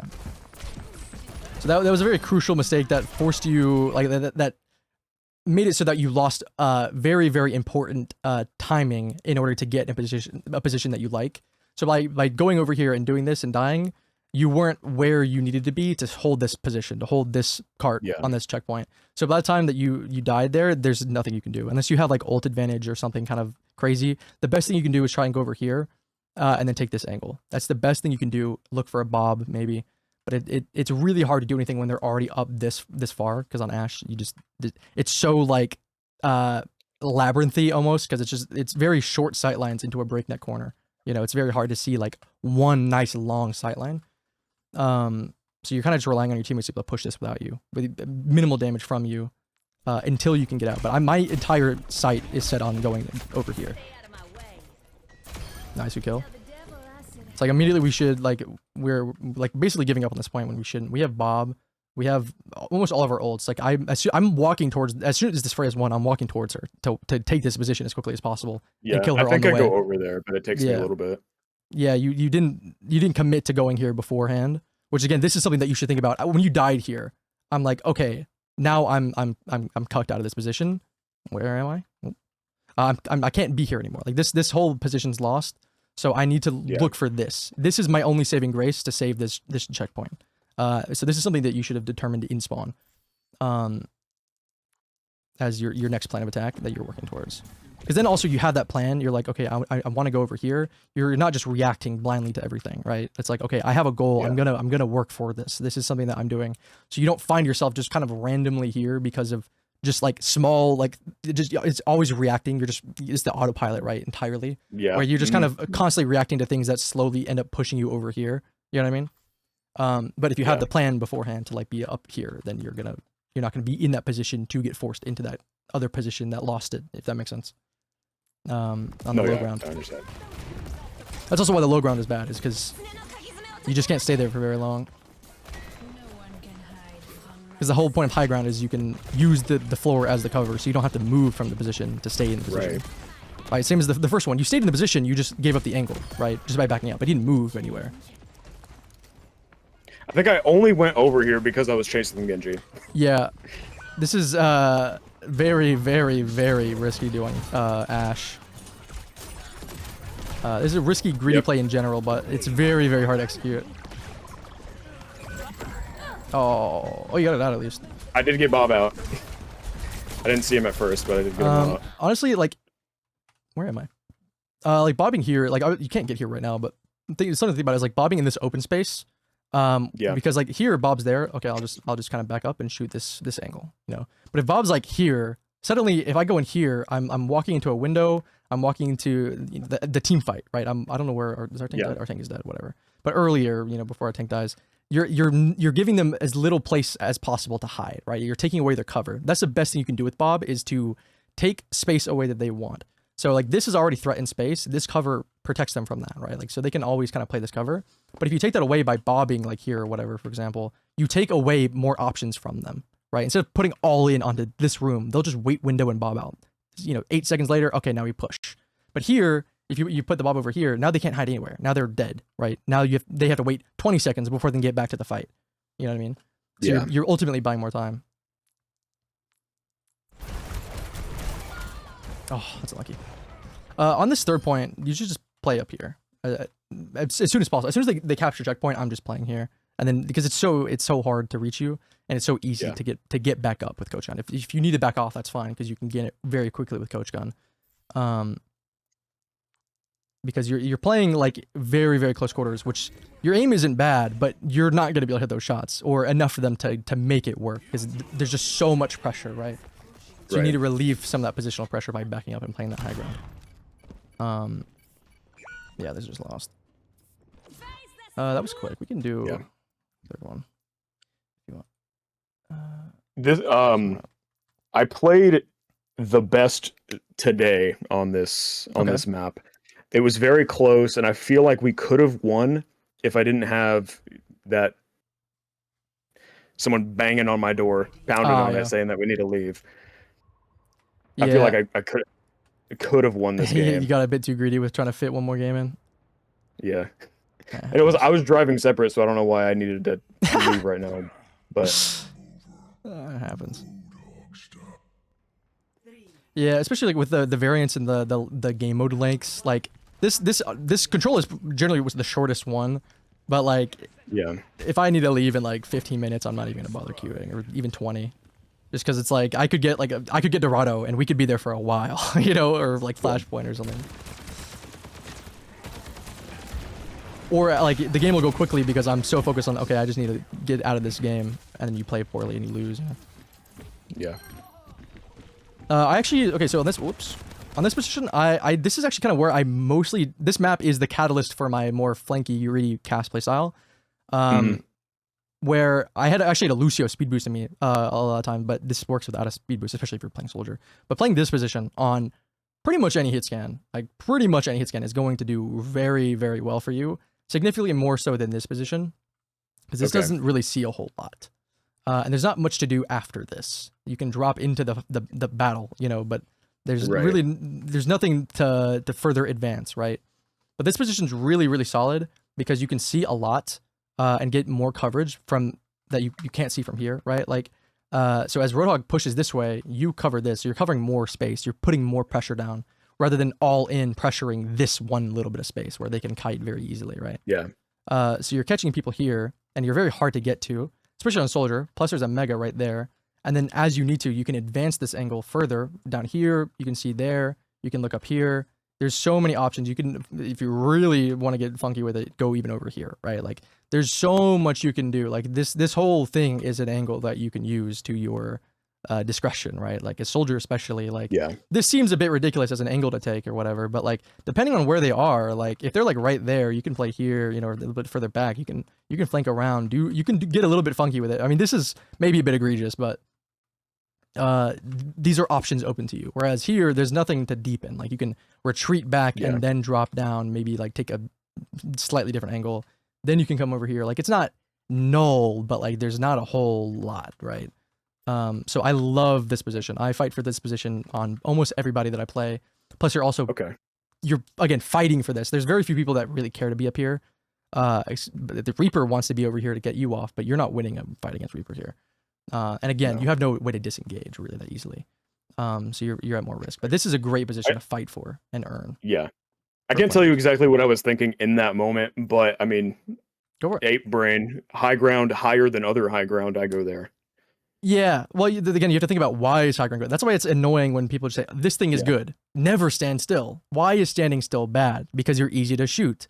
But if they're not looking at you, they can't shoot you. So it doesn't matter if you're moving. You could be doing backflips. It doesn't matter. They're not shooting you anyway. So you can stand still, right?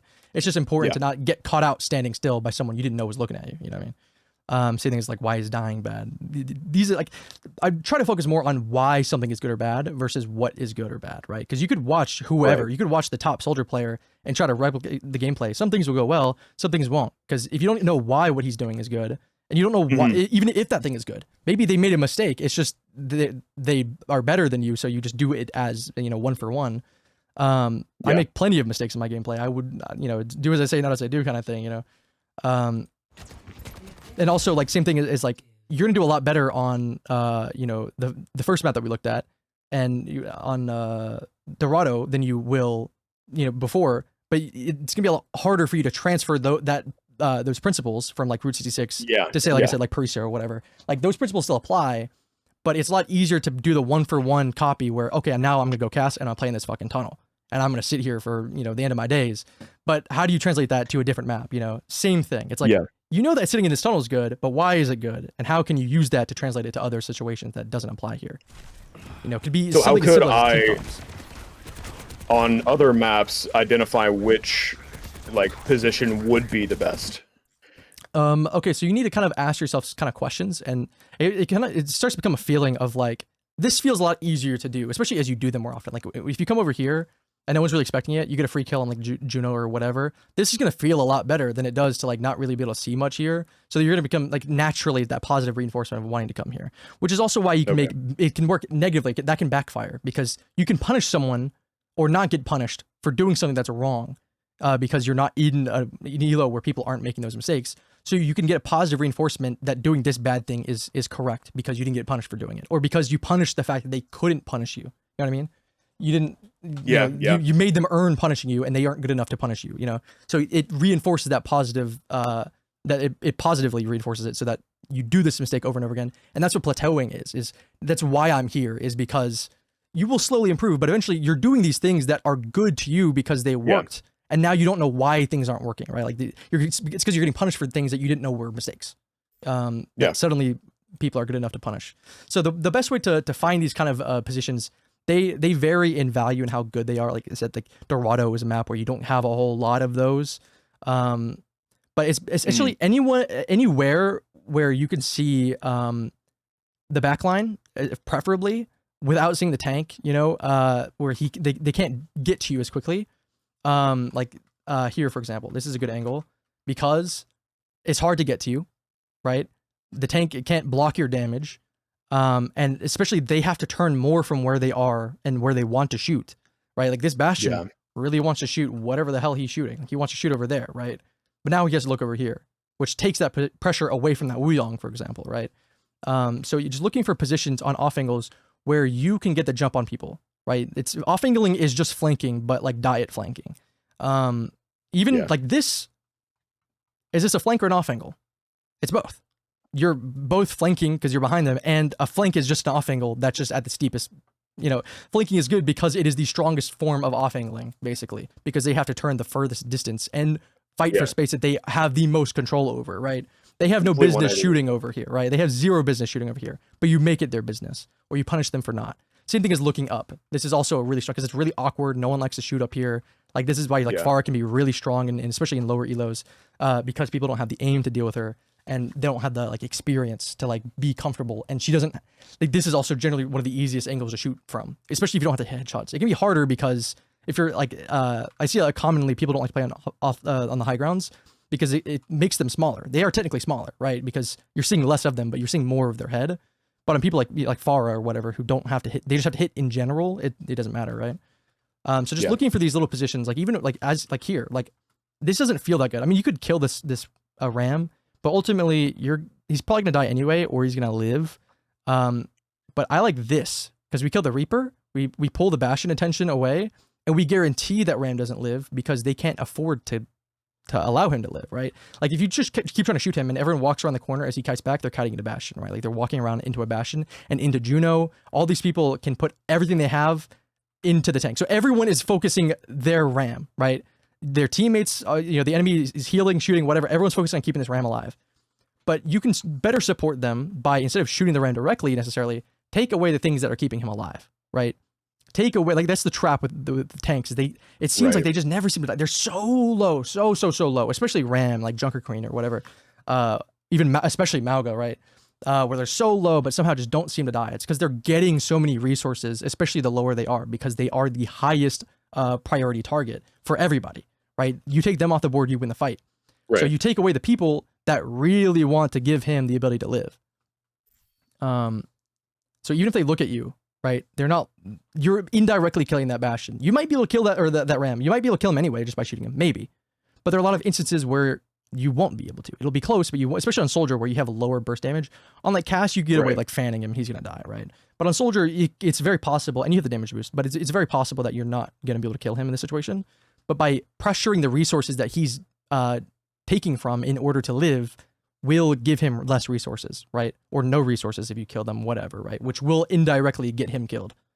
So again, a good flanker is someone who takes away the enemy's resources. You know, like this Reaper is a bad flanker because he's taking resources away from his Juno or from his Ram. Like Juno wants to heal the Ram, but Reaper's like, oh, mommy, please heal me. I tried to fight the soldier and I lost. Yeah, so he's bad, right? A better Reaper would back off to this Mega and then further the flank, right? And then take resources away this way. So you are effectively being another Reaper by going over here and being like, hey, give me resources. Give me your attention. Don't give Ram your attention. Give me your attention, right? And then getting them killed for it. That's the same principle. So any position that you can find where you're going to be able to especially mitigate the tank. You really don't want to shoot the tank if you can help it, because that's his job. He wants that. Same thing as like Tracer. They want your attention as long as you don't kill them. It's that game of like, you lose value the more and more you put into him, and you get this sunk cost fallacy where you're like, I'm already shooting him so much. He's already so low. I can do it. I can do it. And you don't do it, you know?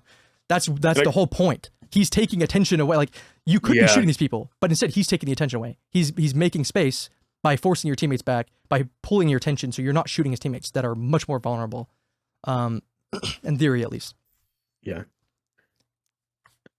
So you want to try and make it as easy as possible for your tank to play the game by making it as difficult as possible for their tank to deal with you, right? Because he wants to deal with you. That's his whole job, is to deal with you, to keep you from playing the game.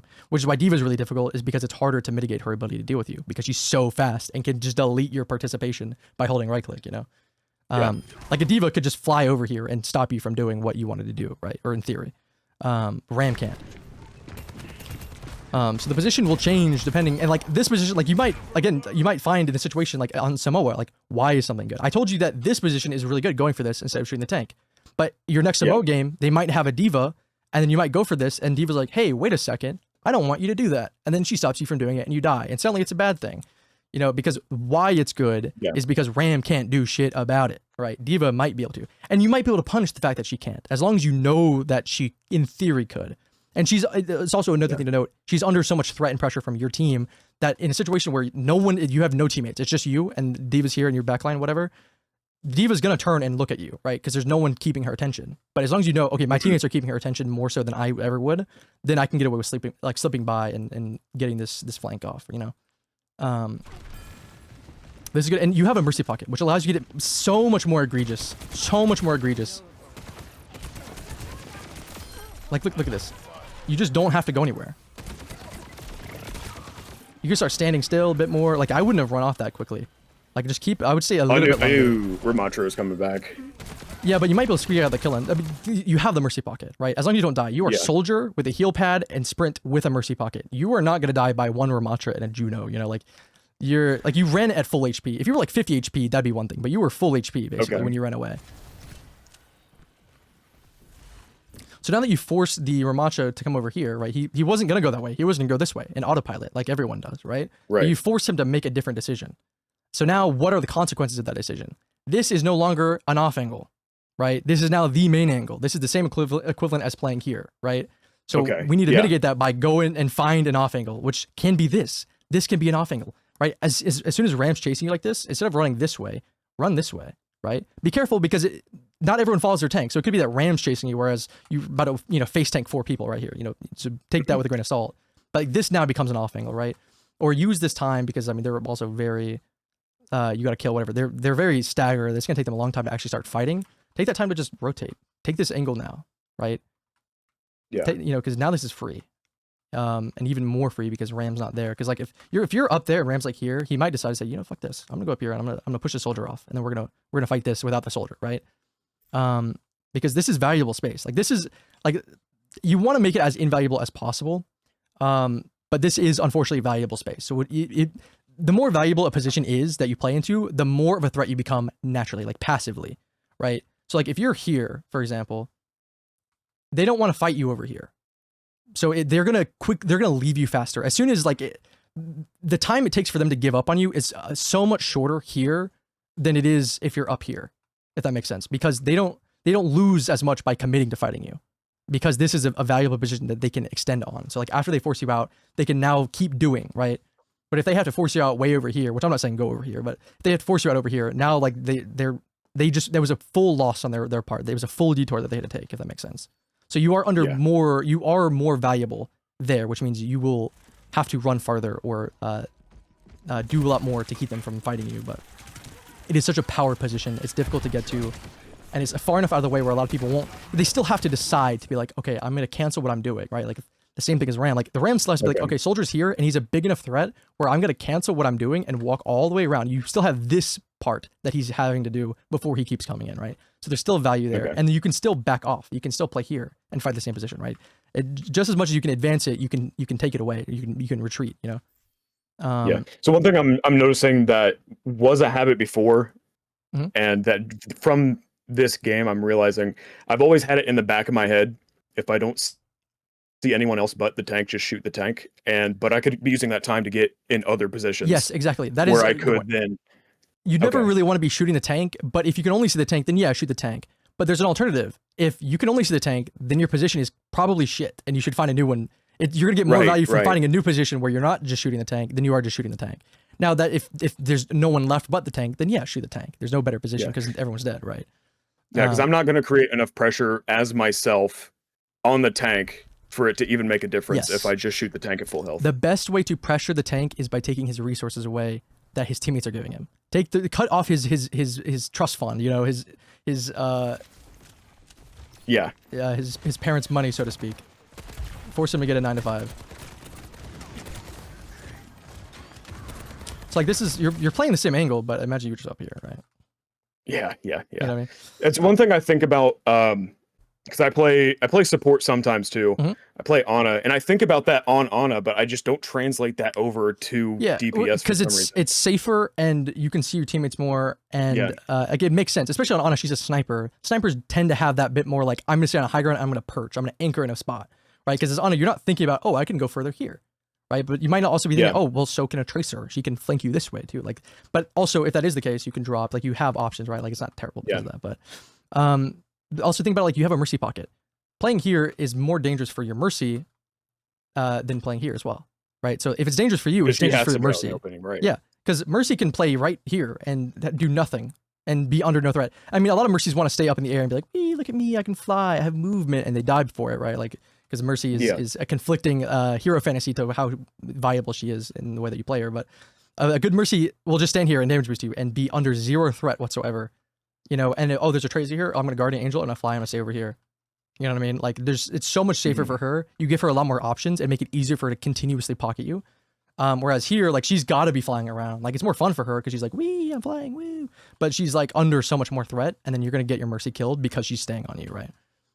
Also look at this Ashe. Like, this Ashe should also be up here. Like, I mean, that's the hard part is if you have another Hitscan DPS that wants to play in the same position. Now, your Ashe isn't gonna be here because she's not good enough to know to be here. But like, it's annoying if I have another Hitscan on my teammate or a Hitscan player as a teammate wanting to play in the same position, because now it's more valuable because there's more people there becoming more of a threat rather than just little old me, you know what I mean? Same thing with the Mercy though. Mercy also provides value to you, which means you are a bigger threat, which means you are worth killing more than without her. But the trade-off is you can do more with her. You can be harder to kill. You can take that extra pressure. You can walk on that bastion. Okay. I don't mind you that right now. What is that about? She trying to res the bro. What is she doing? Okay, you can't help that. She just wants to do whatever she wants to do. But I try to peek in case she wanted to fly back, but I love this. This is exactly what I was about to say to do. Okay, I don't love this though. I don't like this. Do you know why? Keep rotating around because they're right there. They're right here, and this angle is shit. It is very difficult to see anything without overextending yourself. But this angle, same thing as this angle is safer, but you can see a lot more. And it's also a deeper angle, which means they have to turn further away. And the further they have to turn to see you, the more and stronger the off angle. Think about it, because every time they look at you, they're creating an off angle for your team. Like you're creating an off angle for your teammates, because it's main is just wherever the tank is looking, essentially, or you know, an angle is just wherever people are looking at. So you are creating a stronger off angle for your teammates by making them look at you at a stronger off angle, if that makes sense, you know? That's why, like, with flanking is all you give up. Like, flanking in general is unnatural feeling because you're not always just killing everybody, right? Where it's like, oh, I'll just stand the choke, get hit marker, whatever.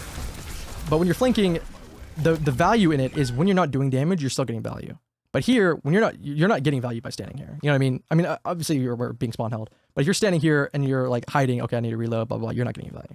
But if you're back here, you're getting value by existing back here. You know, you can poke them, like you don't have to do as much. Like here, to justify this position, you have to be doing so much more damage and becoming so much more of a threat to justify being in this position. Okay, that's scary. I probably there. Not too late. See, also as they run out, like, let's go back a little bit further. Like, imagine you're here with Visor. Right? Right. Imagine this juicy ass play. Yeah, they would just back right up into me. Yep. And then you also, you also play off this Bob. That was kind of a waste. Yeah. But, again, instead of, like, full, like, all in on this position with Bob, whatever, like, he takes away this cover, so they're going to want to back up naturally to hide from Bob, which is perfect for you on this angle, right? So you're opening yourselves up to positions, because that's also the thing, right? Is if you're playing on main angle, they're going to be hiding from the main angle. So when they hide from the main angle, they're also hiding from you. But if you're like up here, for example, and they hide, you're now shooting people in positions where they're compromised, where they don't want to shoot. They're not here because they want to shoot people and they're ready to fight. They're here because they are not wanting to, they want to like take a breather and wait. So you're fighting people in more compromised positions because you're jumping them and they're also out of resources, whether it's health, cooldowns, whatever, because they're hiding, right? They're hiding from main angle. And you're putting even more pressure because there's even less space where they can stand and be safe. You're taking away options for them. And that is where your real power comes from, especially on Soldier, because you have more ability to adapt. You also have more options where if you didn't commit to doing these flanks, you could have still decided, okay, actually I'm going to do this flank later and later with it still working because of your ability. On cast, if I didn't walk out right immediately, that flank is dead. I'm not going to get there in time, you know?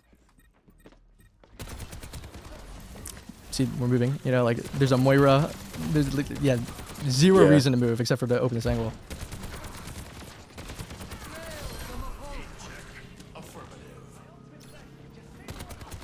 But now you're at the mercy at them, right? Like your position is contingent on them walking into a specific space because you can't move. I mean, it's still good, like it's still like valuable space that you're fighting and you're hard to get to. Like if you're up here or whatever, right? Like taking this angle, then no matter where they go, you can see them, right? If they want to back up even past that, you can go down here and see this. Like there's never really anywhere that they can go where you can't just like keep like kind of following up with it, right? They want to hide from you, then they can do that. And also, again, hiding from the main angle is also hiding from you, right? Yeah. It's the same thing. They're doing 2 for 1. So you're not really off angling, if that makes sense. You're doing an off angle in the sense of like, this is an off angle. That's a very good position if they're here. But if they're here, this isn't really an off angle because they're still in the same sight line. Like you're still on their screen, like, so it's important to keep. I mean, this is cleanup, so you want to fight anyway, but that's why this position is generally inferior. Like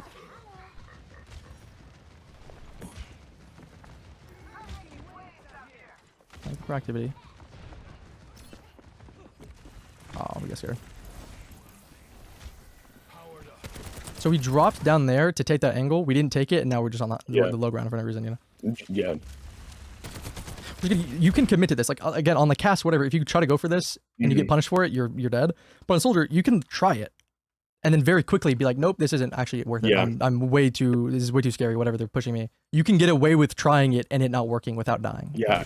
I just never give it the chance to actually happen. Again, you give them, you don't give them the opportunity or the you don't force them to earn forcing you off the single, right? Yeah. You do it for them. Yeah, because I was assuming that since the Roadhog wasn't, up in there, there wouldn't be enough like attention towards the front line, Yeah. that I would be able to get a good flank.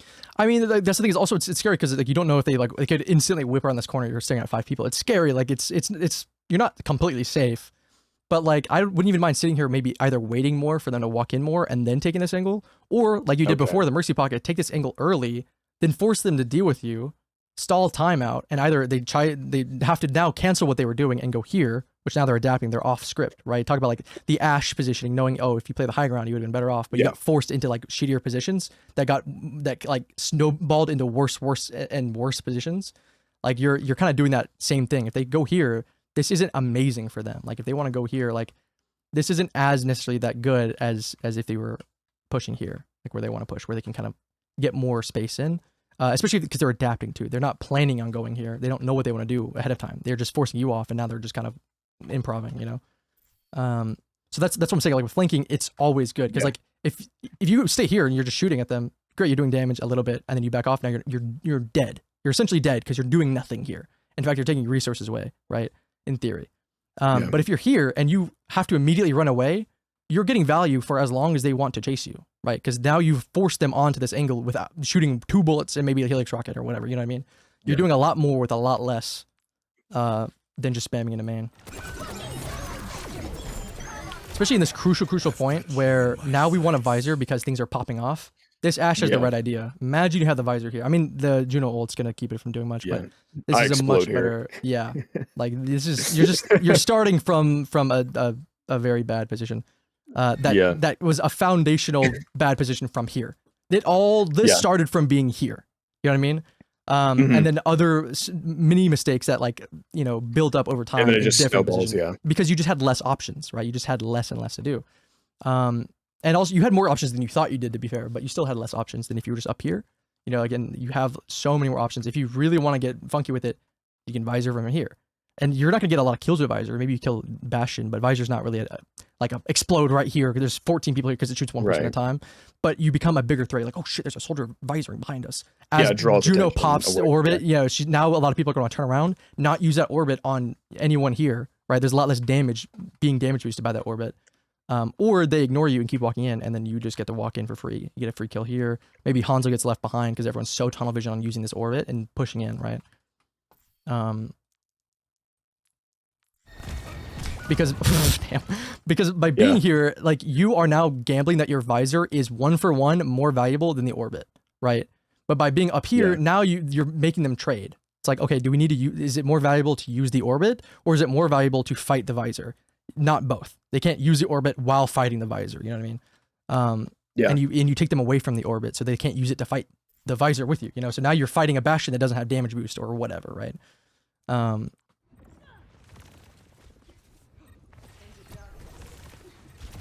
Let's skip ahead.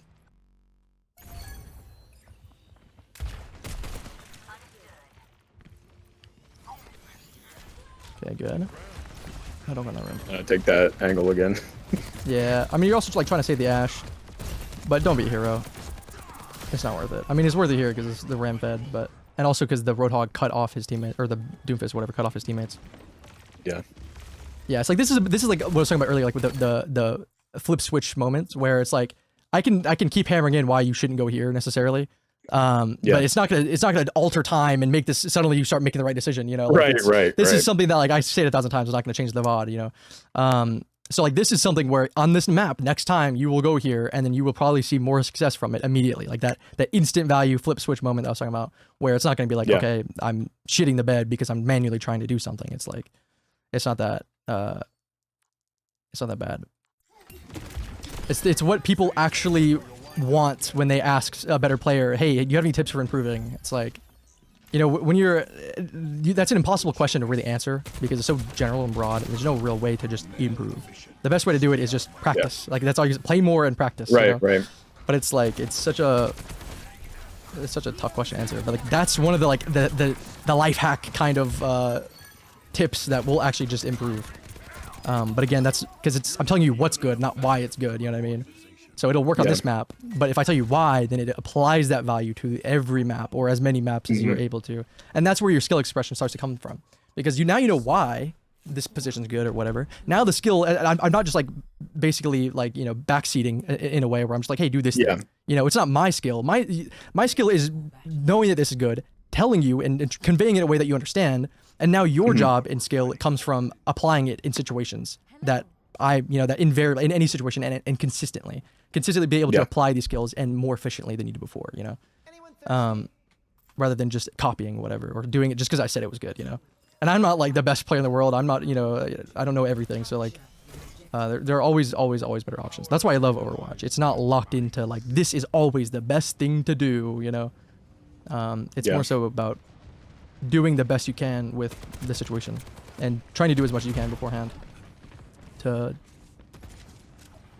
tilt the variables in your favor. Now, I do love this position. Again, as I said, like with the flanking cast, like this is the map where I kind of did that more, like really like realize the true potential of it, because especially because like in lower elo people fight this way. Most of the time you will see everyone. Where am I? You'll see everyone coming. Everyone goes up this way because it's high ground, right? It's high ground. Right. But on cast, like what I do is I would go this way and punish them. Also, you're punishing these players that aren't as good. You know, things that they always get away with by just going main. You're punishing them for doing something that they always do and always get away with. And so like, especially on cast, because again, it's like all or nothing, especially as greedy as it is. I kill like 4 here. I mean, obviously this is very late, so they're not here anymore. But I kill like 3, 4, unless I get really unlucky and I die, or I'm praying that everyone else, my teammates walk up and clean up before I die. But I'm guaranteeing that I'm winning this fight unless something terrible happens.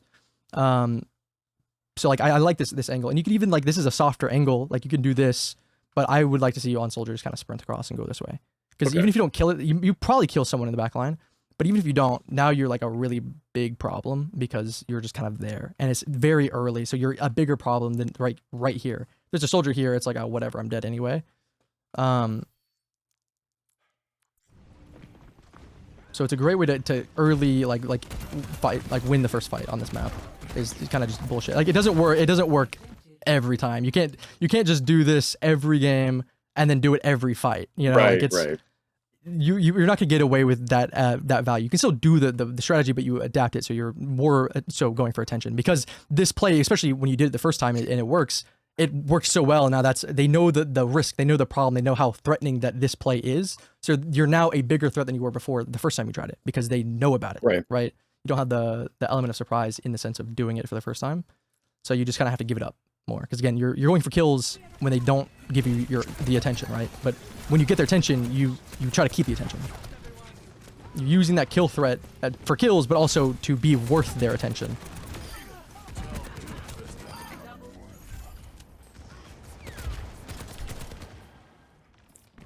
Alrighty. Yeah, I like this. So again, if we have that mercy pocket, it's gonna be scary, especially if you're playing with a random mercy. Especially with the mercies that love to just jump around and hop around, because most of the mercies that just hard pocket are already duoed with somebody. So either they're pocketing their duo Ashe, or they're a mercy that likes to patty cake and not stay on one person. So you have to be careful, because it's like, oh, you have a mercy pocket, or do you? You know what I mean? Like you just had her, but now she's not there. So you go for this play like, oh, I have a mercy pocket, I can get away with this, and then you die and mercy's 80 yards away from you. So you have to be very, very careful. Which is why I prefer not to have a mercy pocket most of the time if it's a random, because it fucks this play up. Because the whole point is I'm abusing the fact that I'm not worth enough, right? But by being damage boosted, then if I'm being hard pocketed, then it's okay because I can get kills where I normally wouldn't or whatever. But if I think I'm pocketed, but I'm not, then the issue really lines up where I'm in a position where I'm a bigger threat to them than I would like to be, without the benefits of having the mercy pocket, because she's not there, but they are scared of me because of the mercy pocket, you know? So it's I still die to that often, getting like lulled into a false sense of security with a mercy. And also there's always the pressure of like, oh, I gotta be always, mercies love to hear those hit markers while you're just, you know, like they love the people that just sit here and just and just, you know, give them that juicy hit marker sound. But if I'm sitting here, like, pretend they're not here, right? If I'm sitting here waiting for my moment to strike, to go in and kill everybody, Mercy doesn't want to just stand here and do nothing, right? She doesn't want to sit here. So she's going to naturally wander and go somewhere else, which is fine. I mean, unless she knows, like, okay, this is going to be worthwhile, I'm going to do nothing now, so that way we guarantee do everything later. she's naturally just gonna want to go over here and get, you know, more instant gratification, instant value. So you just have to be wary of that, because it's, like I said, it's just not a attractive play style to pocket. Yeah. But it also, you know, adds to another thing that I had to think about now. Is like, okay, do I have this mercy on me? If I didn't have a mercy at all, I wouldn't have to think that. I could use that brain power on something else, or focus on just autopiloting and doing as best I can. Which is why Mercy is also just generally a very bad character. Because she's very easy to punish. And then, like, unless your DPS is really, really on a really good character and significantly better than the enemy DPS, the Mercy is just not worth it. Some maps you can like get away with it, but like most of the time it's better just to go with a character that's much stronger. Yeah, there you got too close. Yep. Yeah. Too greedy on that Bastion. Imagine you went on this flank though, right? They hide here. Now you can go for this angle instead that you can disengage from quickly, right? But here it's, yeah, you play a little bit too close. Again, like on cast you can get away with this because you had the fan or whatever. Yeah. But he kind of broke the ankles a little bit. I'm not gonna lie, he had some moves there. The way he jiggled that corner, that was actually kind of impressive. You don't see that on a Bastion, like a Platinum Bastion. That's kind of crazy. Yeah. Like if he just didn't move at all and just kind of kept walking towards you or committed whatever, you would have killed him. Yeah. I think that's what. I don't know what rank up. that Bastion was, but this was Plat and Diamond game. Yeah, he's probably smart thing, but yeah, it's. I don't blame you for thinking you could kill that Bastion, because if he didn't like kind of like jiggle beat that corner the way that he did, you probably would have. Yeah. Well, that, and if Queen wasn't right in front of him. Yeah, well, I mean, you would have at least killed Bastion before the Queen killed you. But, you know, you can account for the Queen, but yeah, dying and not getting the Bastion. But also, you have the Mercy pocket, so you can get away with doing something like that and getting punished for it. You know. Which is another reason why that flank playstyle is not that good, because when you get punished for doing these things, like if you get punished for like flanking over here, this is not a position you get rezzed from. Right, but if you're over here, just like drooling on your keyboard, shooting down main, you die here, Mercy can res you, you know, like, so you just, yeah, it's much better that she just pockets the Ashe.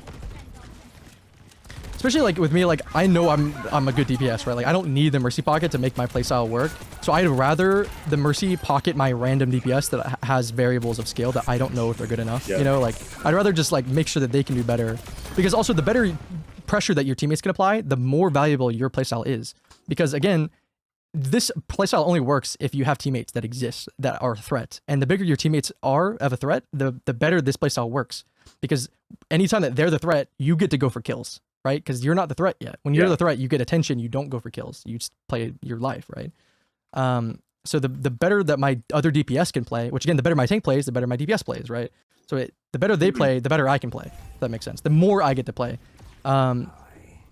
Now, sometimes, like, it sucks because if your teammates can't play, then that means you don't get to play. Because that means you need to be going for attention so that way your teammates can play the game. Yeah. And I find that in some games where I try not to really blame the tank for not taking space and, like, see, like, where I could have alleviated more pressure where they could have gone in. Yeah. I mean, that's the unfortunate thing, is, like, you can make something as easy as possible, but they still have to choose to do it. You know, and also it's kind of a thankless job, because by making this tank's life easier, he's going to think he's the goddamn man. And then, especially if you're not able to get kills, especially in those games where it's really hard to get anything done, your teammates can't do shit. Especially like Tracer or whatever, you can sneak behind them, make your teammates' lives really easy by not getting kills, but by becoming a big threat and getting attention, pulling those resources that are overbearing on that choke. Like, even if you don't get kills here or whatever, let's say you're tickling, but you pull both supports away or whatever, right? And then this guy can walk up and get a free kill or something like that, right? Like, he's gonna think he's the god. He's the guy that made this whole thing work. He's the one that opened up this team fight. When in reality, he couldn't do anything if you didn't do this. So if you're not getting kills in this position, it's very easy to look like you're not doing anything on paper. So it can be very easy for your teammates to ego you when they don't realize how easy you're making it for them to play the game.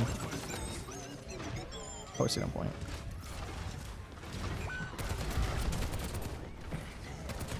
Because again, also, you're forcing that Bastion to use ult on you. Like, you're a soldier, you don't have to worry about his ult. Like, I know you died like last time, you got absolutely obliterated with the visor. But like, again, you're giving him a decision. You're on point. This is pressure. Even though you can't shoot him, like, you're pressuring him. Not because you're shooting him, but because there's point pressure. So now he has a decision to make. Does he ult you off of point or try to get you off point because you're a big threat on point? He's probably going to miss, you know? Or does he ult the team fight that's happening over here, right? You want him to pick you because you don't have to leave point. If he puts his bombs down, you can do whatever the hell you want without getting off point. You're not going to die to these bombs as long as you're trying to dodge them. And you don't have to worry about shooting other people. You're not visoring, you're not doing anything. You're just dodging the bombs. That's it. Just staying on point. And that's 3 more bombs that won't be on your teammates. Right. So now you completely nullified his ult while you're still gaining ult charge or point percentage, whatever. But by getting scared off by his ult, not only did you not force it, he still used it where you wanted to, but he also still forced you off point without even having to. He didn't earn it. You know what I mean? Yeah. And again, you have that mercy pocket. So even if you die, you're getting rezzed. Like, they're not going to be able to stop it in time. I see your Ashe died. It's like you could have stopped that Ashe from dying. Or at least capped point by now. And then made it not as bad that your Ashe died. Okay, we can ego that Bastion at that point.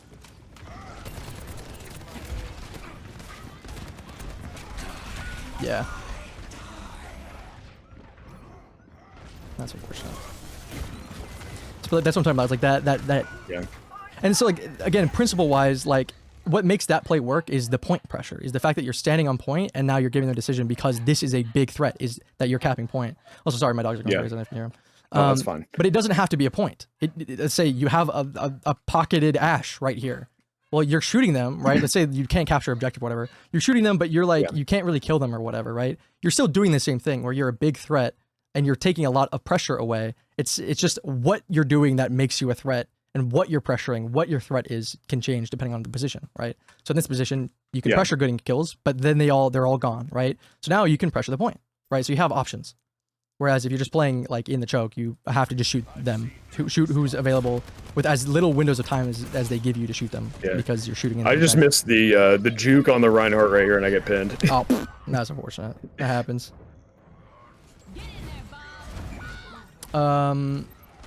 Yeah, so oops, I do that every time.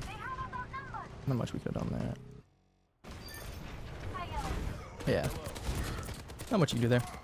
And the thing is, it's like, yeah, I could be like, okay, this lost you the round, that you didn't go for this capture point, stop at blah blah blah. Like, there are a lot of things that everyone did that led up to this position in the first place. If your teammates made no mistakes, you wouldn't have to do this in the first place. You know what I mean? But also, it's also possible that you do everything right here. He uses his Bastion ult, and you stay on point, you cap it, whatever, and they still wipe your teammates, and they come in, wipe you, and you gained, 89%, and then the same thing happens anyway. It's like, you can still do everything right, and they, again, it relies on your teammates to be able to utilize the things that you've given them. Yeah. Oh, the Juno tried to kill me after game there. Ooh, okay, I love this one. Do you know where I want you to go?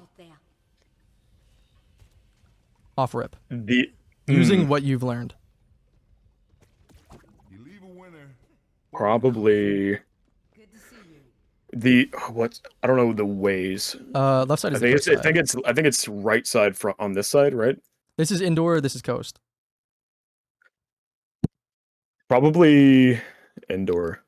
So I don't like this position. It's not terrible in the sense of like danger, because there's a lot of options here, but they're not all really all that good. Because if you get here, you can't see a whole lot. You can go here, and this is okay, but it's kind of easy at force out. Like, this is like, it's not terrible. It's not at all terrible. I'm not super mad if you do this. There are options. But I love this position so much.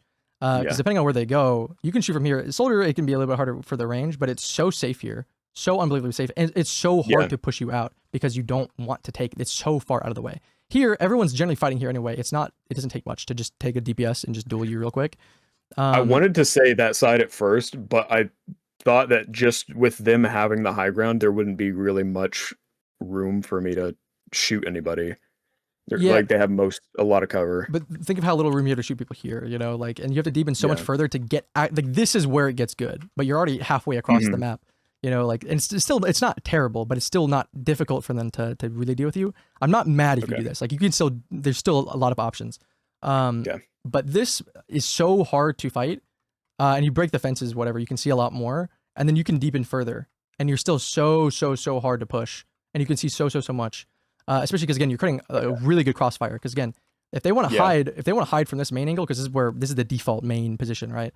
So you kind of anchor your plan around this position. I mean, things might change or whatever, but this is the default, right? They can just tuck behind the stairs. They're now hidden. So like they're open to this angle, right? So like this is like it's not terrible, right? There are still options you can deepen and still punish and do stuff. But they're also not losing anything by looking over here because they're hiding. Like they're still losing some, but like they're not exposed to two angles at once, right? They're just like they have a little bit less space.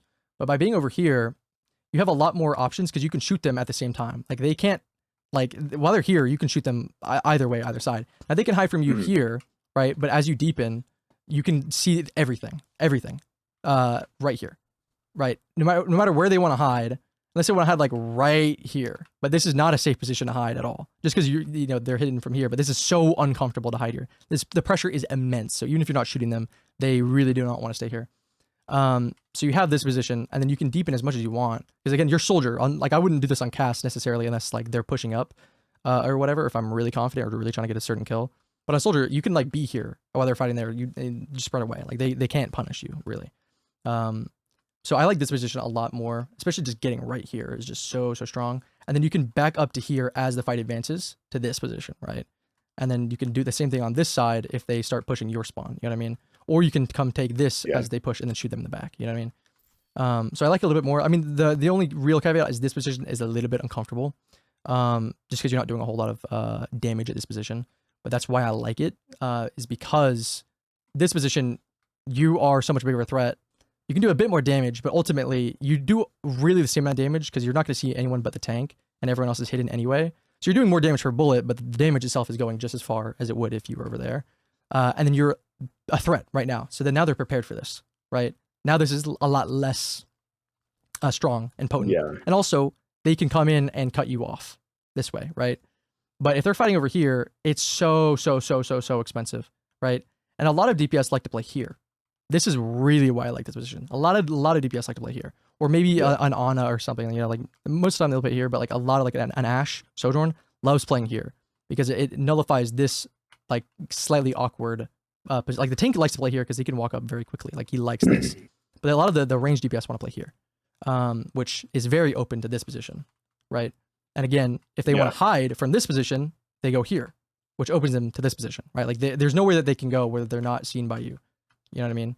There's zero cover for them, which is why I like that position the most. Especially, like I said, the playstyle was developed as cast, so it's also like I can't even get away with going right side on cast. Like that's just a suicide. So like on soldier, again, the mobility gives you that option. Like that is a viable option that cast does not have. And there are some situations like you could say that they're 50-50. Like depending on where they are, right side could be the way to go.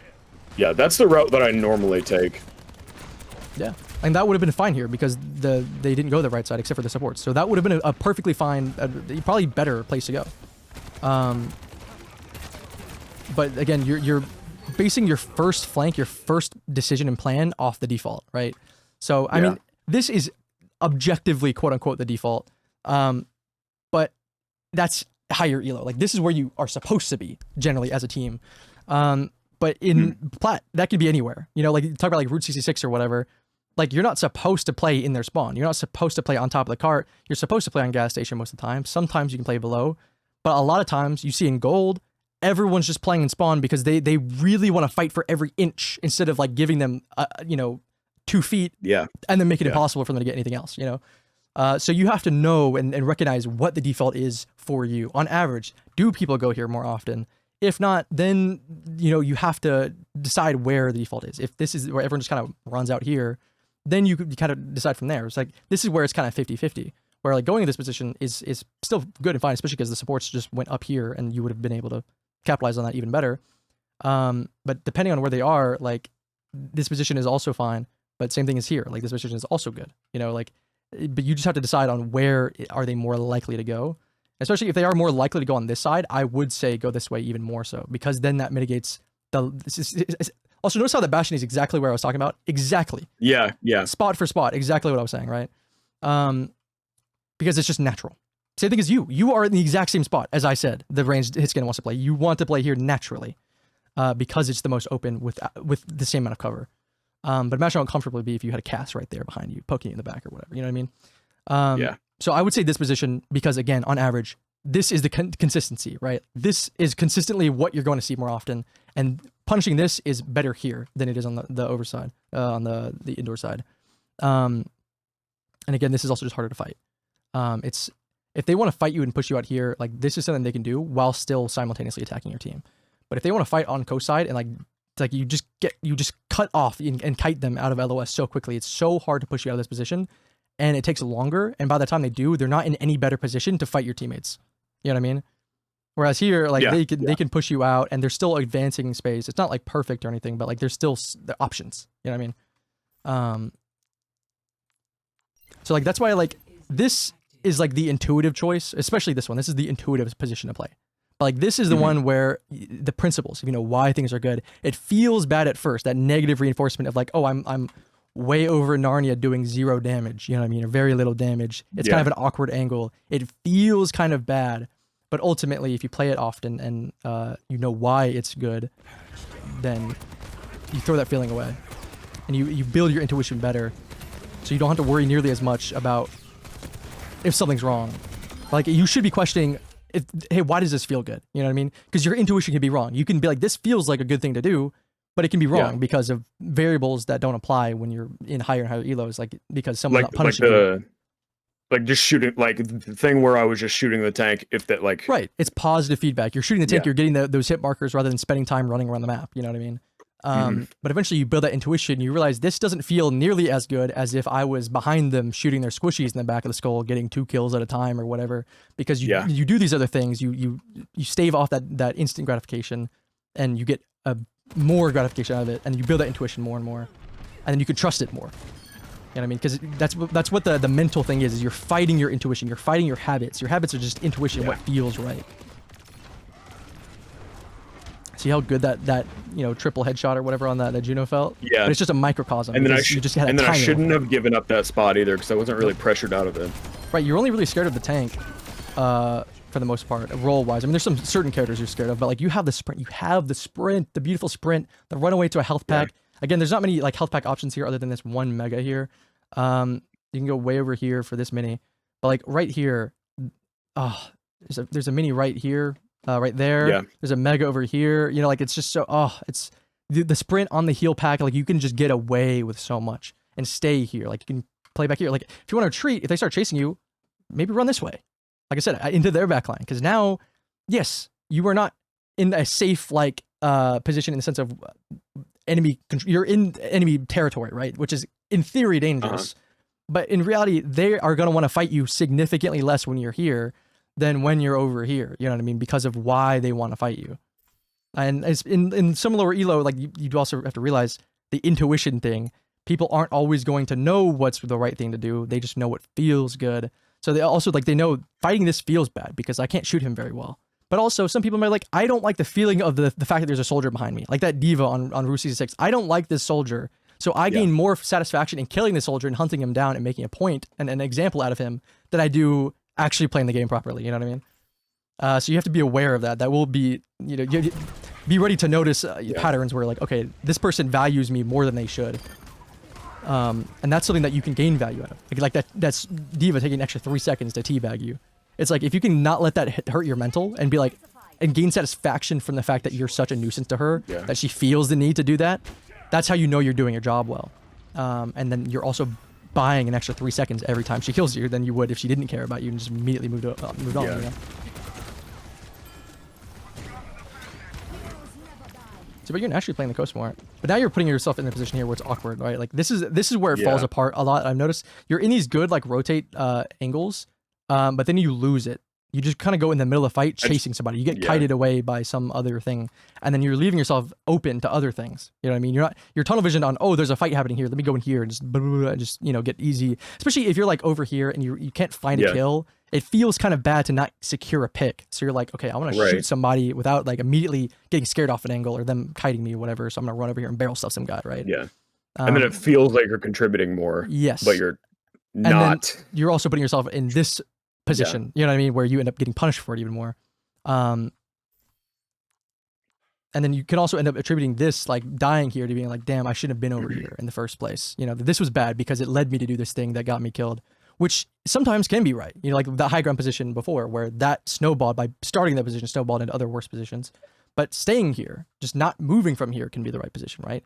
If they start chasing you out, chill, right? Hide here, whatever. Then they forget about you. Then you come in while everyone starts walking up, and then you can take a free 1v1 on this bastion. Whereas if you're here, you're not getting that bastion, you know? Right. And they also lose nothing for chasing you because they're trying to save the Reaper. They're trying to push in a point. You're along the way. You're an obstacle versus a distraction, which it's more like a paper cup on the road against, you know, a bulldozer. Take those. I honestly shouldn't have lived there. Yeah, it's good visor though. Also, when you can try to save your overdrive or whatever for the visor. Yeah. Which they didn't have it, so you're not. I wouldn't run away here, just because you're so low. The only way you can get away is by getting out of LOS entirely. Normally in these situations, if Reaper's here, you can run away because you have health to like run, and as he like does less and less damage. But here you have to recognize he's one. Your only way of getting out of this is killing him. So instead of trying to run away and give him the advantage of being able to decide, don't take your eye off him. You know, because he can cancel that. If it was old Overwatch where he couldn't cancel his Wraith form, okay, there's an argument. But he has Wraith form. He can catch up to you. You know. I just keep an eye on him because he cannot shoot you faster than you can shoot him because you're both one shot. So if you are, you have the benefit of waiting on him to do his thing. Then he's got a limited amount of time that he has. So you could have killed that Reaper. It's like, oh, you drilled him so good there. And then even like a and then you would have killed him, and you would have taken Death Blossom most likely. Or maybe you die anyway. Who knows? Who knows? But you're giving yourself the highest possible chance. Yeah. Okay, so you must have really thrown this game or something if you lose this. Up to, overtime to 0. I think I was getting yelled at. Yeah. Either here or a little bit after. We need to get out of here, yeah. So now they have a Tracer, which is going to be even harder to run away from. Yeah. So that's something to keep in mind. Is you're fast, you have the advantage of mobility. But Tracer is the ultimate min-max of mobility over damage. Now if you're really, really good, that's why she's really hard, is you can actually squeeze a lot of damage out of her insane mobility. But there's kind of a spectrum of that, mobility versus damage, right? Cass is damage over mobility in min-max, right? Like all damage, no mobility. Love this. And Soldier's more half and half, where he's a bit more on the mobility, but still does decent like damage. Yeah. Like now we need deepness. Okay, actually, you could rocket jump this. Do you like rocket jump often? Are you comfortable doing that? I am, but I just forget about it. Yeah, that's the thing, is like once you get used to like, oh, I can rocket jump here and that's a tool, it's just something you can do. Now I wouldn't rocket jump here just because you can do the same thing by just sprinting. I could just run around, and then you have the rocket here. If you know, like the only reason why I say this is bad is not only is because it's kind of a close quarter situation. I don't like fighting in this range as Soldier, but you're doing it without your rocket as well. So yeah, and you can also just sit here and wait. Like you can, there's the gamble here of like, are my teammates going to be enough to push them outside where I can be in that cast kind of thing, where I'm in the right spot before it's the right time, so that I'm here when I need to be, or because it could be that your teammates are enough, and by the time you get here, these people have already backed up like down here. Why can't I crouch? Go down, whatever. Which isn't terrible. It's not the end of the world from this position, but you have to put you're not nearly as like able to capitalize on it as if you were waiting here. You know what I mean? So like that's just something that you're gonna have to make a judgment call on. I like this game point pusher. And it turns out that they have a point. Nice, more use fan. There's that. Once you get that kill, if it doesn't seem like I can live. If I'm under like that much threat, I'm gonna die as soon as possible, because the longer you wait to die, the further you remove the value that you got from killing Moira, because by the time you get back, you're giving her more time to get back. But if you die immediately, you're here, and Moira's, you have more time to fight without Moira in the fight. Yeah. This is where I would have been, right? It's somewhere around here, yeah. Yeah, like I would have gone right here, because like, I mean, also the Tracer's a problem, so you can fight her for it, whatever, if you want. Yeah. But you know, in theory, right here, right? Boom. Or you come over here and fight from this position again, kind of wait. Yeah. Or you can rocket jump, whatever. Like I just go right. This is just a bit better. You can even go like here, to be honest. Like just this is fine, and then deepening if you need to, or coming this way, whatever.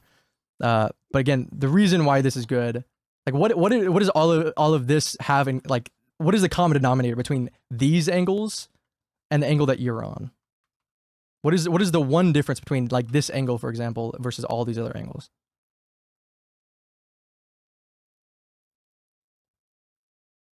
You're still talking. I can't hear you. Hello? Oh, hello. Yeah, so what is the common denominator between like what is the difference rather from this angle between all of these angles? What do these angles have in common that this one that you're currently on doesn't? I would be behind, or I wouldn't be right in front of them. So the I main wouldn't thing be is where they were looking. it's what you're trying to mitigate, right? What you're trying to get around. It's the tank, right? You're trying to off angle, which means the main angle is defined by the tank, where the tank is standing, right? Like this is considered main or whatever, but if two tanks are fighting down here, this is main, by the way, like because no one's fighting over here. No one cares about this. We're all fighting here. The tanks decide where main is. Guess where both tanks are? Where you are. Right there. So you're in main, right? Yeah. So all you're doing is shooting the tank. But if you're over here, all of these angles, you can't see a pixel of Reinhardt or his goddamn shield.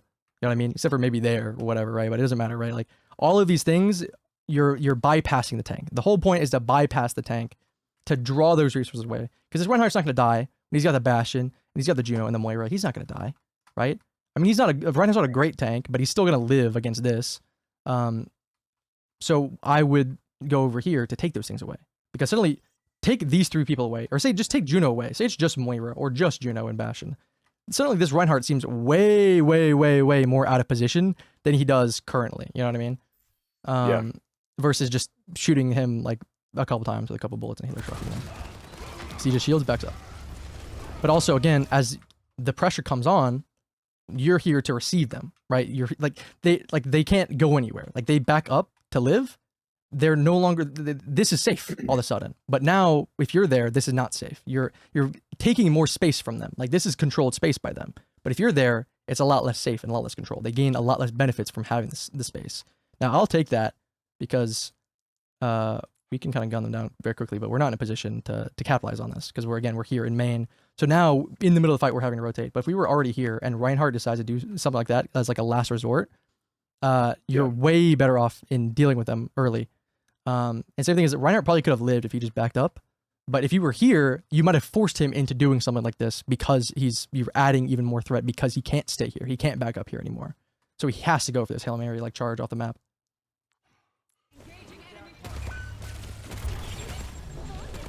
Try to get in the habit with tracers to rocket and then melee.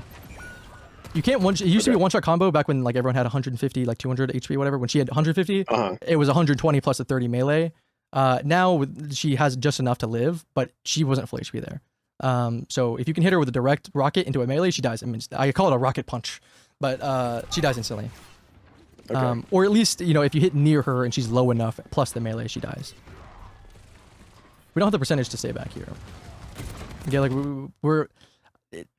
you're still like, because that's the kind of thing with Soldier and like Cast, whatever. You're a hybrid flanker in a way. Like Tracer, this is gonna feel wrong on Tracer. You know what I mean? You're gonna want to be here naturally, whatever. But on Soldier, the same thing. Your job is to flank. You're not gonna want to shoot them, especially on like maps like Samoa, beautiful flank maps because they're so like, even like I said, like there's no real bad option except for the second map on that high ground. It's like there's really not a whole lot you can do there, but there's still some options. But this is a beautiful flank map. You should really try to use it as much as possible. So by again having that natural like feeling to like want to retreat back and like regroup with the team, whatever, you don't have time for that. You're very low on time. It's better to use this downtime to be in the position when your team, like by the time your team gets there, right? Now everyone starts fighting, you're here. You know, you look for the Juno free kill, boom, you pop on a point, pull them back even further, whatever, versus like just trying to like make something work over here. You know what I mean? And then you might realize later, oh, actually, I kind of want to take this position, which it's not as damaging because you're on Soldier. You can get there faster, you know. But like I said, like with Cass, you don't have that luxury, so it kind of builds that muscle more to be like, oh, I need to be here sooner, you know. Yeah. Because like here, like as a Cass player, I'm like, oh, I don't have time to make it there. But on Soldier, like, oh, I do have time, you know, whatever. So like you're cushioned a bit more. Yeah. So you are forced to flex that muscle of like intuition of like what feels bad. Yeah, it's unfortunate. All right, any questions? Yeah. The main three things that I should focus on for the next couple weeks, or until I can get them down. I would say the main three things is focus on the angle that you're taking. Think less of the position, and more of the angle comes before the position, right? Like as I said before, like on the second point, was it? No, it was first point. Like, where are we? Here we go. It's like this position is a valuable position, so you're worth fighting more. So like, but the angle is so much stronger than the problem of that position, right? Same thing as here. This position is not worth really that much like to fight for, right? But the angle is so shit. So this position's worse, even though this position is worth fighting for more. Even though generally you want to go for more positions that aren't worth fighting for, because that's a natural passive benefit to especially help make up for the fact that you don't have teammates with you, right? Like you're playing alone. So like positionally, if you think about the position, like this is a position, right? And you think of the value. So that's how that kind of thinking where you're focused too much on the position and quote unquote positioning, that might lead you here. Because like, oh, like I'm safer here, I'm harder to reach, this is a better position. But your damage output is significantly limited, and you don't have any way to advance off this. This is what you're stuck with, right? So think about the angle first. This angle is shit. Don't think about where you are in the map or anything. Just think about, what am I looking at? Does this feel good? Can I do anything with this, right? Like, is there any more to this angle, right? And if you think more about the angle, that will lead you more here. This will feel better. You go here. This feels a lot better to play on an angle than up there. So I'd focus more on the angle as much as you can. It'd be very easy to get caught up in positioning and not knowing the right, it's all, because it's all a spectrum. It's all a gradient of thresholds of safety versus danger, right? It's a risk assessment. Because again, if you want to be super safe, you could stay in spawn, but you're doing no damage, right? So, but also, it's all about participating as much as possible. So if you play more aggressively where you're doing the most amount of damage in a short amount of time, the risk is so high that you die, and then now guess what? Over 12 seconds you're doing no damage again. So it's all about what gives you the most damage throughout the most amount of time. A net positive, which in this case is this position, because it's still very easy to deal damage, and in more situations you have more options, right? Like here, if they start hiding, now you're doing no damage, right? You're not dead and they're not chasing you, but you're still doing no damage, right? But like if they're hiding there, like you can do things. You have options that you can choose. Yeah. So that is the main point, because that's a whole play style shift that will, especially playing into the lesser awareness of high plat, low diamond players, especially because they're good players, like they above average. You are good at Overwatch if you are diamond, right? And even high plat, I'd say. So the playstyle punishes those habits, those intuitions that you've built up. New players, it might not work as well. Like I said, like if you were playing in bronze or silver, no one has any awareness anyway, so you're not getting any attention unless you kill people. But they're so bad that you can kill them anyway. Like mechanically, you can just take those jewels and ego them. But like in Plat and Diamond, you're exploiting, and that's why it works exponentially. That's why Tracer, in theory, it should be a terrible character in the highest of high, elo games, because it's like everyone knows why she's strong. Everyone knows that giving attention to this Tracer is bad, but it's like it's the catch-22 of it, right? It's like if they give you the attention, then you're getting something. If they don't give you the attention, then you're good enough to do something about it, to punish them, right? So you're utilizing that that set in, like, oh, I'm going to play here. You're throwing a wrench into it. You're making them improv, right? They have comfortable things that they like doing and rituals that they stick to generally. They don't really try to do a whole lot and get too crazy or experimental. But by being up here, how many times do you think they've fought a soldier here? How many times do you think they've seen a soldier playing here on this angle or whatever? Even up here, you know what I mean? Like they're not uncomfortable by you being there in just concept, right? It's all about how well you can make out of that position to make them uncomfortable. By being up here, suddenly they're like, oh shit, I can't hide here anymore. Like their natural gut reflex by like being pressured over here is to like back up here. That's their natural reflex. But suddenly now they're open up to there, right? So they're not used to this. So it's gonna take them longer. You're forcing them to adapt. You're forcing them to suddenly come up with the answers before I'm giving you these answers ahead of time. So you can go into these things and think about these things beforehand, right? So you can come to these conclusions in the game. These people don't have that luxury. So you're putting them in a position where they have to come to these same conclusions that we've spent like almost like two and a half hours, whatever, talking about in the middle of the game. You know what I mean? They're having to immediately improv and do that. They're not going to be able to do that very well. And the more you play in these positions, the more situations you'll put yourself into to get better, right? The more you throw yourselves in these situations, as I was talking about earlier with Cass, you know, like a lot of times, you know, one little thing happens and suddenly you're way in too deep, not because you went so far, but because the position you're already in that was just fine instantly became way too deep because you have no mobility to disengage. So I've gotten caught out many times by doing it many times. So I'm comfortable getting a bullshit kill when there's 4 people on top of me, you know what I mean? Just because I'm in that situation so much, and that will naturally help your mechanics even more on top of that. Because you're building your mechanics by doing the things that you're trying to do. That's why aim trainers I don't like unless you're just trying to build comfort with a mouse. But you can't beat putting yourself in the situation you're trying to hit. If you want to get better at aiming because you're dying to tracers, fight tracers more. Don't be scared of tracers because you can't aim. Get comfortable because comfort equals skill, right? Or value, right? Efficiency. The more comfortable you are at doing any given thing, the better you will be at doing that thing. At anything. That's literally that's why it takes 10,000 hours to be a master, quote unquote. But the reason why that is because you're very comfortable. And, you know, practice makes perfect. It doesn't just mean play more, you know, because the point is you want to play more and spend more time doing the right things, because also it works inverse. You get comfortable doing bad things. And then now, you know, you're very good at doing the wrong thing, you know? So your job is to make them essentially uncomfortable by putting them in situations they have not spent a lot of time being in. So they're going to play worse and worse and worse. Same thing as when you're thinking about these things, you're not comfortable with these concepts, so you're going to do them poorly naturally.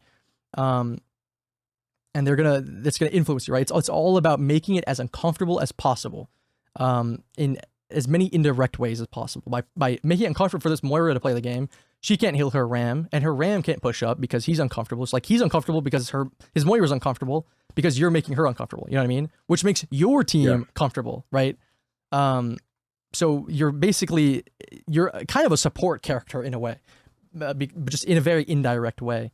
And that's why it can also be very tricky to deal with because it's such kind of an invisible concept. It's not on the screen. It's not, oh, this pocketed soldier is just running us down and killing everybody. It's like, no, this guy is like surgically removing certain characters at certain times. It's not just kills. Oh, this Moira didn't look at this time. Oh, Ana had to nade herself because you shot her a couple times in the back. She doesn't have that nade for XY thing anymore. So now that thing doesn't happen. So, you know, so like it's a snowball effect, you know, butterfly effect of one little thing that you could have done that snowballed into a big fight win that wouldn't have won otherwise, you know, and the more you do in these situations, the bigger that effect is, right? So I would say the biggest thing that I really want you to focus on is focusing on the angle that you're on and how many options you have, especially. Because if you don't have any other options outside of this, then it's not necessarily good. Like, this isn't a terrible position, but it's the fact that this angle isn't amazing on the fact that it has less options, right? The more options you have, the more you can afford to have a bad angle. Especially on Soldier, right? Like it's the mobility versus damage output, right? Soldier's whole thing is he's trading off some burst damage for the ability to have more options, to get out, to do certain angles that Cass can't do, for example, whatever. So like if you have more options, then that can be worth more, but you have to recognize that's just something you have to do in the game is like, okay, what can I do with these angles? Can I deepen this angle, right? Like if everyone's fighting here, like, yeah, technically you do have the option to back up and go here, but is this really an option if everyone's on point? This isn't really an option, you know, like you can go further here, but that's one option you have. And it's all of this, right? It's all of that. Whereas here, if you want to deepen, you have this option. Whoop, and you're here, right? Like you have there, you can walk up here. That's an option. You can drop, go here, whatever. Like you have so many options. Go over here that you can also back up. You can retreat more, whatever, right? So think about that. And then I would say, think about the position. Think of the value of a position. Think about the threat. It's all about the threat. How much of a threat are you in a certain position? And what kind of constitutes a threat? So like any kind of pressure, anything that makes someone uncomfortable more than something else, right? You will be a threat, whether it's point pressure because they don't want to lose the game, so they have to go back to point kind of thing, whether it's because you're shooting somebody, whether it's because you're in a position that is really difficult to deal with. That's why like, this position is also really hard to deal with, is because, or even that one, for example, is just because they can't do a whole lot, because it's up to you whether or not you want to hide, right? Like they can't hide. If they want to disengage, they can disengage this way, but then you can re-engage from another angle. Like they can't really get away unless they do a lot, you know, do a whole lot, and you make them really uncomfortable. But if you don't want to fight anymore, you'd be like, I don't really feel like fighting anymore. I'm gonna just sit here. You know, it's up to you. So think about that. it's hard to like quantify in a perfect list, but I generally try to say focus more so on the angle that you're on, and then think about the attention. Think about the back and forth of it, and playing with how long you can keep their attention, and getting better at trying to capitalize and punish them for not giving you attention, if that makes sense. Like, I wouldn't say it's really three things. I think those are the two biggest things. And then maybe I guess as a third little bonus, standing still, sprinkling in standing still when like to capitalize on the fact. Like, that's also another reason why standing still is bad, is if you're in main and everyone's shooting in your direction because that's where everybody is, standing still is going to get you killed. But by being like, say, over here, whatever, when they're not looking at you, you afford yourself the luxury to stand still. Like, that's the whole point, is like you're getting the jump on them. You aren't at any threat. You are threatening them while they are not threatening you. So yeah, I'd focus on trying to find the positions where you can shoot the backline in the back or the side, whatever, as much as possible. Focus on bypassing the tank pretty much as best as you can. And then making sure not to get too greedy with trying to get a kill when they're giving you all the attention, right? Like, force. And I will say, as another little bonus, make sure they earn it. Don't be so scared. Let yourself die a couple times, not intentionally, of course, but it's better to get too greedy and then reel it back in accordingly than to be so unbelievably passive you never know what you can get away with. There is nothing worse in this game than being passive, especially like on tank and everything like it. Being passive, because again, it's all about dying. Why? The worst thing you can do in Overwatch is die. Unless you're chasing a chaser around the map in your spawn for 8 minutes, you know what I mean? It's because you're so far away, you're not participating. It's all about not participating. The more passive you are, the less you're participating. The reason why being more passive and safe can be a benefit is because if you get any greedier, you can die, in which case, again, not participating. But get greedier and then recognize what you can get away with and then try to play with that line as much as possible. Okay. I hope that answered your question well enough. Yeah, I got it. Okay. Anything else? I don't know if it'd take up too much time, but I was just going to ask, No. because I like to VOD review myself, and one of the main reasons why I reached out to be coached is, I mean, obviously I don't know everything, and having that outside perspective looking down at my gameplay helps. It's nice to have the confidence to be like, okay, because you could be like, I think this thing is right, or I did this thing wrong, I should have done this, but you don't know for a fact that you should have done something differently, and you could have gotten punished for something that you did right. You know, that's the thing, is like, just because you died doesn't mean you did the wrong thing. It could just be unlucky. You know, sometimes you just don't want to think about it that was just unlucky. I did the right thing all the time, I just got unlucky or whatever. You know, like, obviously that's unhealthy, but yeah. What did you want? What was your question? Oh, it was just like, how should I like VOD review myself if I were to go through a VOD?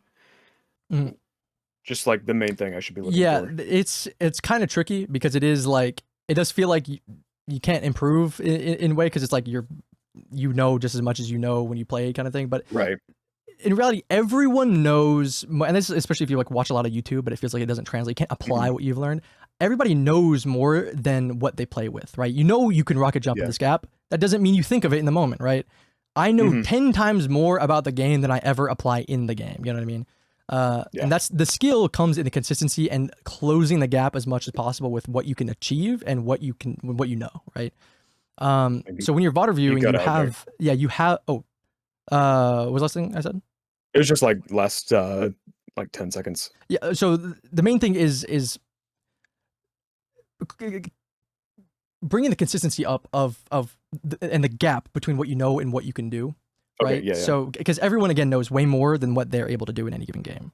It's like the rocket jump example, right? Like, you know about the rocket jump, you didn't do it, you didn't think about it, right? It doesn't mean you don't know about it.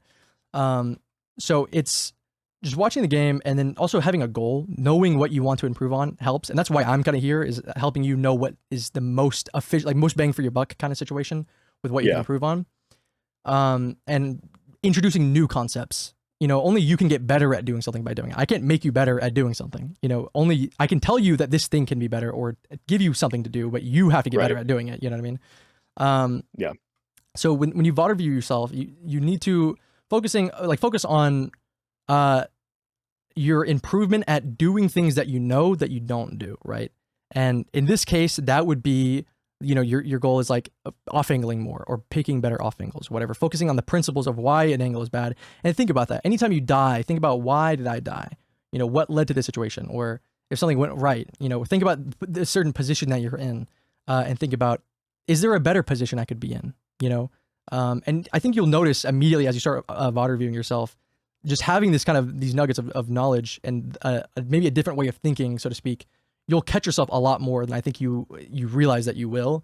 Being like, why am I here? This position feels like garbage. Why would I ever, in my right mind, think this is a good position to be in when this obvious position is there? But in the moment, you're in a completely different mindset, thinking about completely different things, if anything at all. So then as that becomes more innate, as it becomes more obvious as to why this thing's better than that thing, the more you will do it naturally. And the more you, especially because it helps when you can do it in your own games. It's harder to apply knowledge, especially when you watch YouTube or whatever. You watch like maybe like Spylo or whatever, coach somebody else playing a character in a different rank on a different map in different situations, whatever. There might be some like one-to-one translations, but there's a lot of like extrapolation you have to do.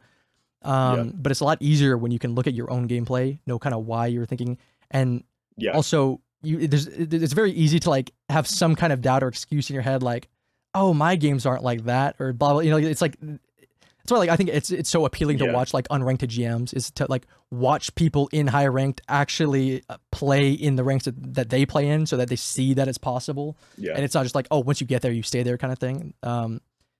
So I would say focus on like pick something that you want to improve on. And hopefully now you should know kind of what things that you want to improve on. And you may just find it by looking. You may find the most glaringly obvious mistake that you made. Like I might say it's better to focus on standing still when you're shooting or whatever. That might get the most bang for your buck, blah, blah, blah. But when you go to VOD review, you might be doing that fine, but it might be that you're not taking off angles at all. You know what I mean? You're not taking any off angles whatsoever. So like that's the more glaringly obvious mistake that you are making. So you should be able to hopefully recognize that and be like, okay, that's the thing that I need to focus on more. So when you VOD review yourself, just look for other options. Think about if there's anything better that you could have done, because it's something that you can't do because while you're in the game, right? Use the benefit of hindsight, use the benefit of pausing time and being able to think it through. Think about why you went where you went, because I can tell you why this thing is good, but it can still be difficult to like fight your like habitual wants to go a certain place. Like I can tell you like, oh, this place is good because you can see this and you can deepen, blah, blah, blah. But if I don't tell you why this is worse, you might still just be inclined to do the more comfortable thing and stay here. You know what I mean? So as you think about like, oh, I guess I could have gone here and here, blah, blah, blah. And don't just think about, oh, I can do this other thing. Think about why the thing that you are doing is bad. If anything, you might not be thinking anything at all is bad. You might be sitting here and then again, maybe Hanzo just turns and hits an insane headshot on you. Well, you can't account for that realistically, but you made him headshot you. And you know, you don't want to like be so worried that he's gonna do that every time that you just like, you jiggle peek and do no damage. Blah, blah. Exactly. Right. And that's another thing that you can look at too, is like how long you stay on an angle, how much you juice out of the angle, how much you milk it, right? Did I stay too long? Did I get lucky that I didn't get punished there? Or did I get punished there because I stayed too long? You know, what have you? Think those questions through of you know, what better positions you could be taking, especially in certain moments, especially in a moment where you feel like the position that you're currently in, that you're watching right now, doesn't do much. Think about, is there any place better I could have been at this moment? Because it could be that like if everyone's fighting on the staircase, that this angle isn't like amazing. Like it's still really good. It's kind of a bad example because it's still a really good angle. But like, okay, well then maybe in this specific scenario, this would have been an amazing angle. You know what I mean? Like it's just a bad example, but you know what I mean, right? Like, so there's no like guaranteed right thing, because like there's no like cookie cutter option. This is a very like this is a power position, right? Same thing like on Dorado. There's a lot of power positions on those high grounds on defense. But that doesn't mean that they're always the right thing. It's very dangerous to say always. It could be 99% of the time. But what if everyone goes up here? What if they have, you know, May, Reaper, like, you know, Diva, whatever up here? Now what do? Suddenly it's like, okay, what are my options now? And then you're so focused on like, oh, this is such a good position that you don't know how to think about why other positions are good. Because that's the thing, is when you get higher and higher in ELO, you're never doing the most valuable thing that you could be doing because you can get punished. It's all about risk and reward. So the risk goes up significantly more and more and more as the reward goes down. Because in the lowest elo, you can get away with everything and kill people, and like, you know, nothing like matters, right? You get the most bang for any, you know, no buck whatsoever. But like the main thing is like that true like advanced level thinking is like, okay, you know that this is a good position, but what if they throw a wrench in this comfortable thing? Because the same thing is like the whole point of this position is it throws a wrench in their comfort. But what happens if they throw a wrench in your comfort? You play like 100 games doing this. This feels amazing. No one's punishing this whatsoever. Suddenly, people start to be like, oh, this position's pretty good. I'm gonna sit here, because you start getting better and better. That's something that, like, it's a bias that I've recognized that I've had, is I start doing new things and I get better, like developing this angle. I never played here really that often. Started doing it more. Yeah. Then suddenly, after, you know, like a week of playing, everyone's doing this. I'm seeing so many people do this, not because they're jockeying my style or whatever, but because I'm playing against better people, because I'm winning more often. And so these people know that this position's better. So now what do I do? Oh shit, I've never faced this before. Now I'm the uncomfortable one because they've thrown the wrench in my plans. So now you have to think about, really focus more so on the principles and the angles rather than positions. Like, yes, this is a really strong position, but what happens if it's not viable? It's not always going to be viable. In which case, you might need to play something like this or whatever. Like, I still wouldn't say so, but in this case, this is fine. Look for these flanks. Like, this is why Samoa is also so good for flanking, is because you just have so many options. There are a lot of maps where there just is no other option. So think about that. Think about if it feels like you're not doing something or like you're not doing any damage, focus on what, like, especially with your current mindset, think these decisions through and go back and watch your old VODs or whatever and see how they diverge. It's crazy. It feels like you're watching a different person, because the old you is doing something completely different than what you would do in that moment. And it's always a little bit easier to watch people when you're not actually playing and make better decisions and think about it. But that's the main thing is especially the more you can like hammer down the best positions in different situations and why, because obviously again on Samoa you're gonna be like, okay, I'm gonna play up here, right? But like, you know, on Lijiang, how do I play? You know what I mean? So focusing your time in VOD reviews to extrapolate why things work. The whole point is going through the VODs in as many scenarios as possible, because it's like, just because you reviewed one Samoa game doesn't mean you're done with Samoa. All right, I mastered Samoa because I know to stand on this high ground. It's like, no, what happens if X thing? What happens if that thing? You know, whatever, right? So you always, VOD reviewing yourself is just, again, putting more time into as many scenarios as possible, getting comfortable at being in situations you've never been in. If this does happen, right? Like, let's say you go on Samoa, you know, 20 Samoa games from now, you go onto here and that does happen. Oh shit, there's a diva and like a pocketed cast up here. You're going to lose this game because you don't know what to do in the moment. You're not going to, unless you get really lucky, you're not going to win this game because you're just so caught out. You have no idea what to do. Now you go back into the VOD review, and this is when you think about it. This is when you take that thinking mindset and think about, okay, now what do I do? Okay, now what's a better option? So now this is a preset. So now next time you walk out on Samoa, right, there's a diva, you know, cast, whatever. You're like, okay, this position's actually better. So I'm going to stand here. So then now, so you see, you build those presets more and more, if that makes sense, your repertoire, so to speak. And it doesn't necessarily mean, like, this doesn't necessarily mean that this is the best place, but it's certainly better than this position when in that situation. You know what I mean? So that's the best way to VOD review yourself, is to just know what you want to improve on, right? You know, there's say 3 things or whatever, and you know that's my job, is to try to convey those concepts. And now your job is to go into the VOD reviews and try to apply them in games. You know, obviously try to apply them in the games themselves, but also see where they faulted, right? Like where you faltered from that path. You might start doing something. You might start taking angle. Like you might on next time over, you might go this far, but you may kind of forget or get a little bit too squeamish to like go further and deepen this angle. When the VOD review, you're like, well, why? Especially as you can see in the walls, you're like, why didn't I deepen this angle? Why didn't I go further? Because then I could have capitalized on the people hiding from me over there. You know, why am I still here? You know, so then you're gonna get better and better at deepening this angle, at getting, not just doing something, but doing it better and more efficiently, if that makes sense.